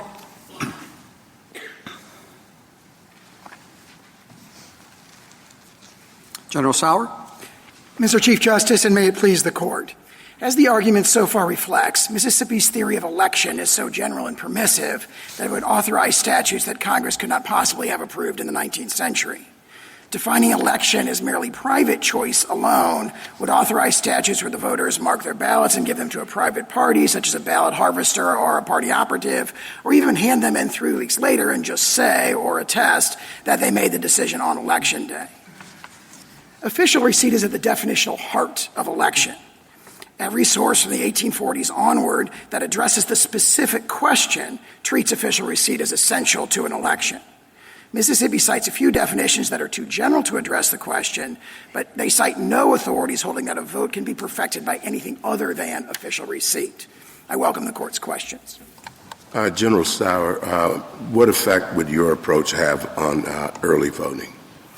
We agree with both sides that early voting is still acceptable, and we agree in particular that Mr. Clement said that early voting has two things in favor of it: a distinct historical pedigree that really starts, I think, as he emphasized there, in those Civil War practices that were before the 1872 Congress, and also as all the courts of appeals who address this, the three cases that address this around just after 2000, after Foster, all concluded that that is what this court was referring to and talked about consummation in footnote 4. The court left open the possibility it does have this better historical pedigree, that there can be a process where ballots are being received earlier, but that ballot box has to close on Election Day. I'm not sure I understand exactly how that answer is responsive to the point that if the Election Day is the voting and taking, that has to be that day. So maybe I just missed it, but it seems to me maybe you're not saying anything other than, well, that's different. It's a challenging question, but I point the challenge is even greater for Mississippi. I mean, Judge Kleinfeld does wrestle with this in Kiesling. He thinks it's a really tough question, and he does come out, as every court does, in favor of early voting. It's a much tougher problem conceptually for Mississippi, because Mississippi's definition is it's all private action. The private action occurs when you mark that ballot, when you put it in the mailbox or give it to a common carrier, and of course that obviously extends over many days, so they can't handle the word day in the election statute. We think that conceptualizing it as, the courts of appeals cases do, as there's a process, that process is consummated, it's finalized, it's perfected is the term they use in the congressional record in 1844. It's perfected on Election Day. The ballot box closes, and we think that's the best way to address early voting. But, General, if I might, I think the reason it's a tougher question for you is for the exact is because you started off by phrasing the question this way. You said those election rules are not ones Congress could possibly have conceived of or approved. That's not their question. That's your question, that you're saying we have to go back to the mid-19th century and say, could Congress have possibly conceived of this kind of rule? And Congress couldn't have conceived of the kind of early voting we have now. It couldn't have conceived of 1,000 other ways in which we administer elections now. And so I think it really is a problem for you as to how you draw this line and say, well, this is across the line, but all these other things that we do differently now from the way we used to do them in the 19th century, those don't worry about. I disagree with that, and the reason I disagree with it is the Civil War practices. Proxy voting has this aspect of the private choice happening earlier. So early voting is already in the forefront of the mind. Forms of early voting, at least, are already in the forefront of the mind of Congress. If you said to Congress, do you think that the Civil War provides a precedent for early voting generally among the civilian population, I think they would have laughed at you. They saw early voting as like something you did for soldiers in the field, not as like, oh, this is going to be great precedent for, any old citizen getting her ballot 3 weeks ahead of time and mailing it in. I strongly agree with that in a sense that, repeating what Mr. Clement said, which is that you have a practice that involves early voting, but you also have states taking these Herculean, extraordinary efforts to make sure that the ballot boxes, the votes are received and the ballot box closes on Election Day, whether it's soldiers like going in the front and giving their votes over to, de jure election officials who are actually commanding officers, or whether or not it's submitting them in that proxy voting practice. What happens in proxy voting I guess you're sort of not really quite grasping, maybe it's my fault, like what my question is. It's like, why this practice but no other practices? And, for example, Mr. Clement was asked about verification practices. Do those too have to happen on Election Day? And I think Mr. Clement, credibly enough, said, not my case, kind of maybe they do. I mean, once we go down this road, once we say that these statutes, which don't say anything, actually have some significant preemptive effect, where are we going to end up? I think my answer to that is that the ordinary indicators of original public meaning from the 19th century do grapple repeatedly, surprisingly repeatedly, grapple with the question whether or not receipt is essential to election. So Leroy describes it as the essential thing in election is casting in receipts. And we've cited 11 cases, 3 treatises, 5 dictionaries. Whenever they get to the point of considering whether casting and receipt are required. They unanimously, there's this impressive consensus. They all say casting and receipt. Mississippi has no 19th century source, no source at any time prior to 1918 that says a vote is cast by anything less than official receipt. So there actually is a surprising consensus in the 19th century authorities that cuts in our direction, and that's reinforced by the efforts the states took during the Civil War to ensure that receipt occurred on Election Day. So you put those two together, and you come to I think a very powerful place, really surprisingly powerful evidence of original public meeting on this specific discrete question, even though no one had done it yet. In all these other contexts where really you see the 19th century authorities, they have to pair to the definitional bone, really. For example, in the Steinware case, a voter comes into the polls, and he's got 3 votes folded together, and he gets qualified, and he tries to put them in the ballot box, and they stop him right there. And they say, well, that looks a little thick, and they open it up, and there's 3, and he's indicted because he's trying to stuff the ballot box right there. And he says, I never voted because it never went in the ballot box. And the courts grapple with that. They take that argument very seriously. Where they come down is official receipt when you've made the offer to vote and you give it to the election official, that constitutes voting. So you have the 19th century sources looking at stuff that's very, very similar in sense of detail of the issue presented here, and every single one of them comes up with casting and receipt are required for voting. Yes, but since then, we have many states that have departed from that, to include Mississippi. And since we're talking about preemption and Congress's ability to make this determination, it just seems very odd that in the period of time since when these statutes were passed and today, we now have pretty common practice among many states to allow for absentee voting in this way, early voting, all these other things, but in particular, post-election day ballot receipt deadlines.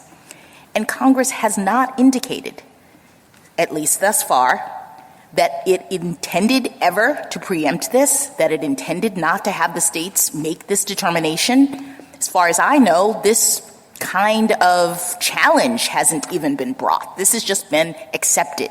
So how is it that we home in, right in the 19th century, and that's the relevant practice that you want us to consider, and not the more recent practices? The practices of everybody understanding what Election Day means to include this kind of thing.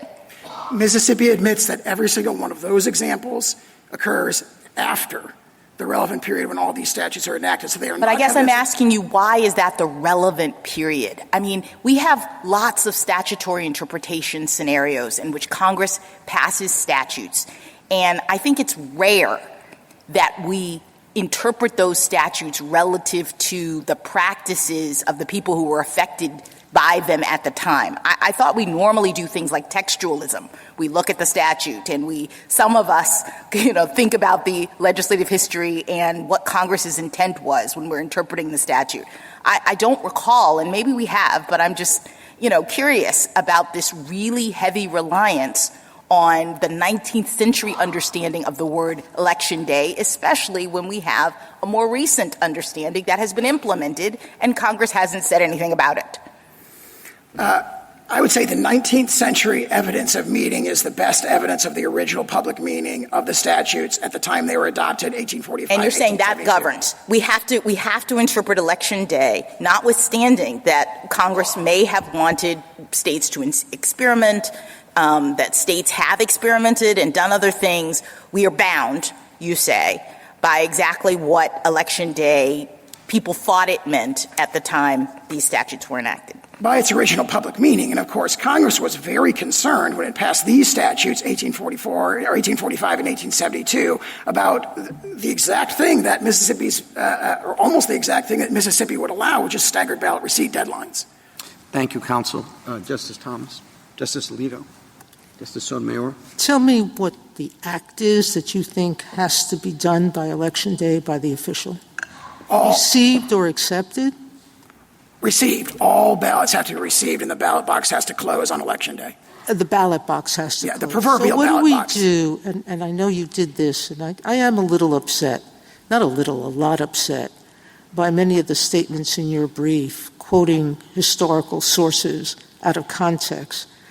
But the Payne's Treatise on the Law of Elections to Public Officers, you claim, had a traditional rule was that the legal votes duly offered at the polls but not actually deposited in the ballot box cannot be counted. But I look to that treatise, and it says in some of the states that is the rule, but that in others, and also for the U.S. House of Representatives, the rule was the opposite. As Payne wrote, it was in 1888 an established rule of the House of Representatives of the United States that a vote duly offered and unlawfully rejected, so it wasn't accepted, at the polls, will be counted in a contest, even if not accepted by officials on Election Day.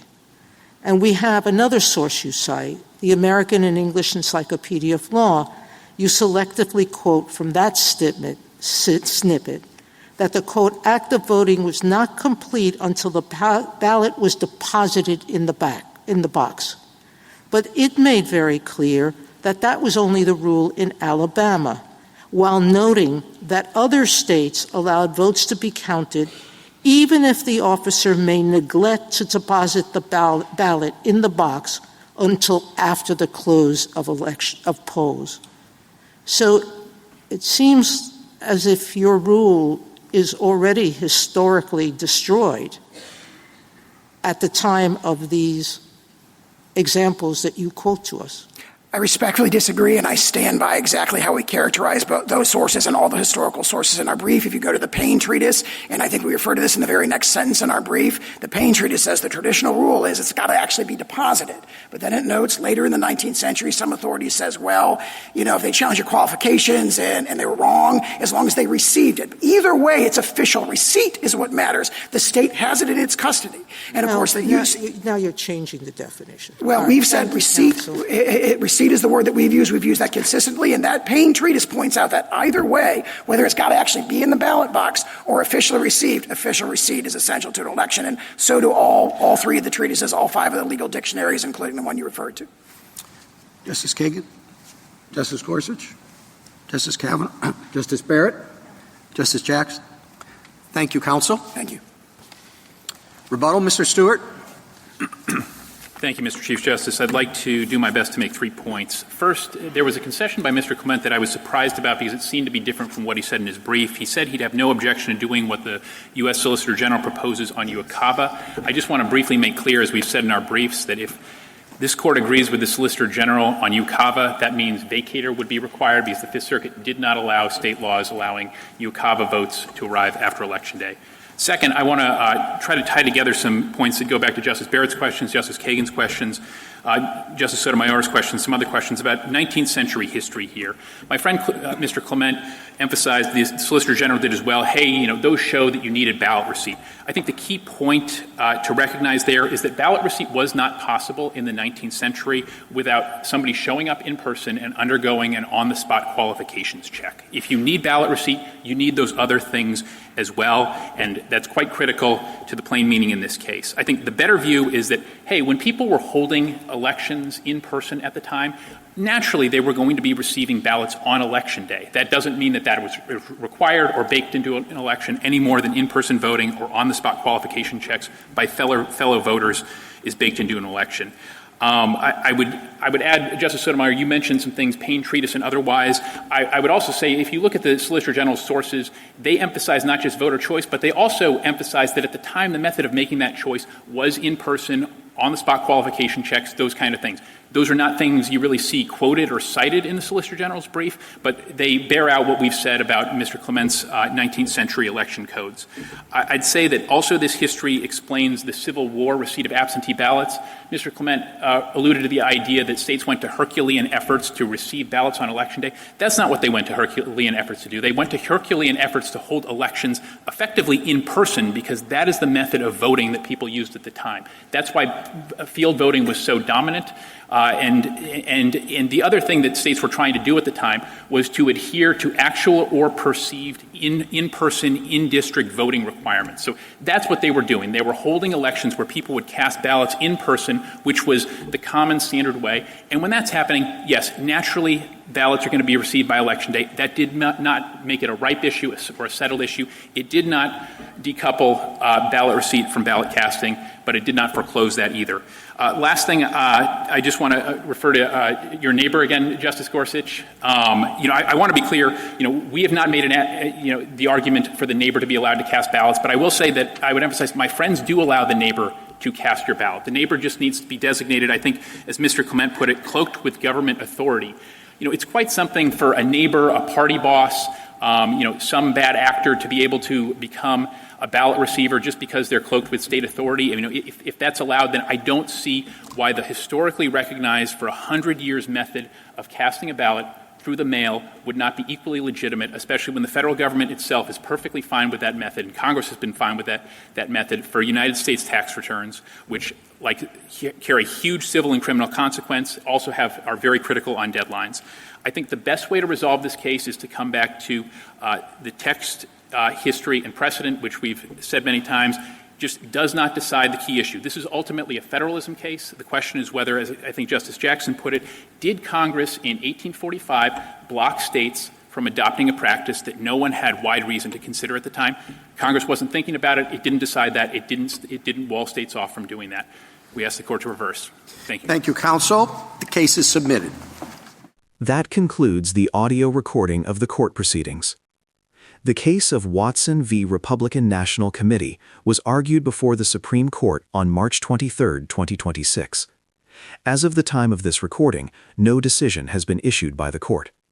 During oral arguments, the justices appeared divided, with conservative members questioning the limits of state grace periods, while the liberal wing defended the state's traditional role in managing ballot receipt. When a final decision, including the vote count, majority opinion, and any concurrences or dissents, is made available, it will be published as a link under this video. A ruling is generally anticipated before the end of the court's term in June 2026, which would provide clarity for the upcoming midterm elections. This concludes this presentation. If you have thoughts on this case and judgment, do comment below the video. Also, to receive notifications of future cases, be sure to subscribe to the channel. Please share the channel link with your friends and peers that you think may be interested in or benefit from it. Thank you.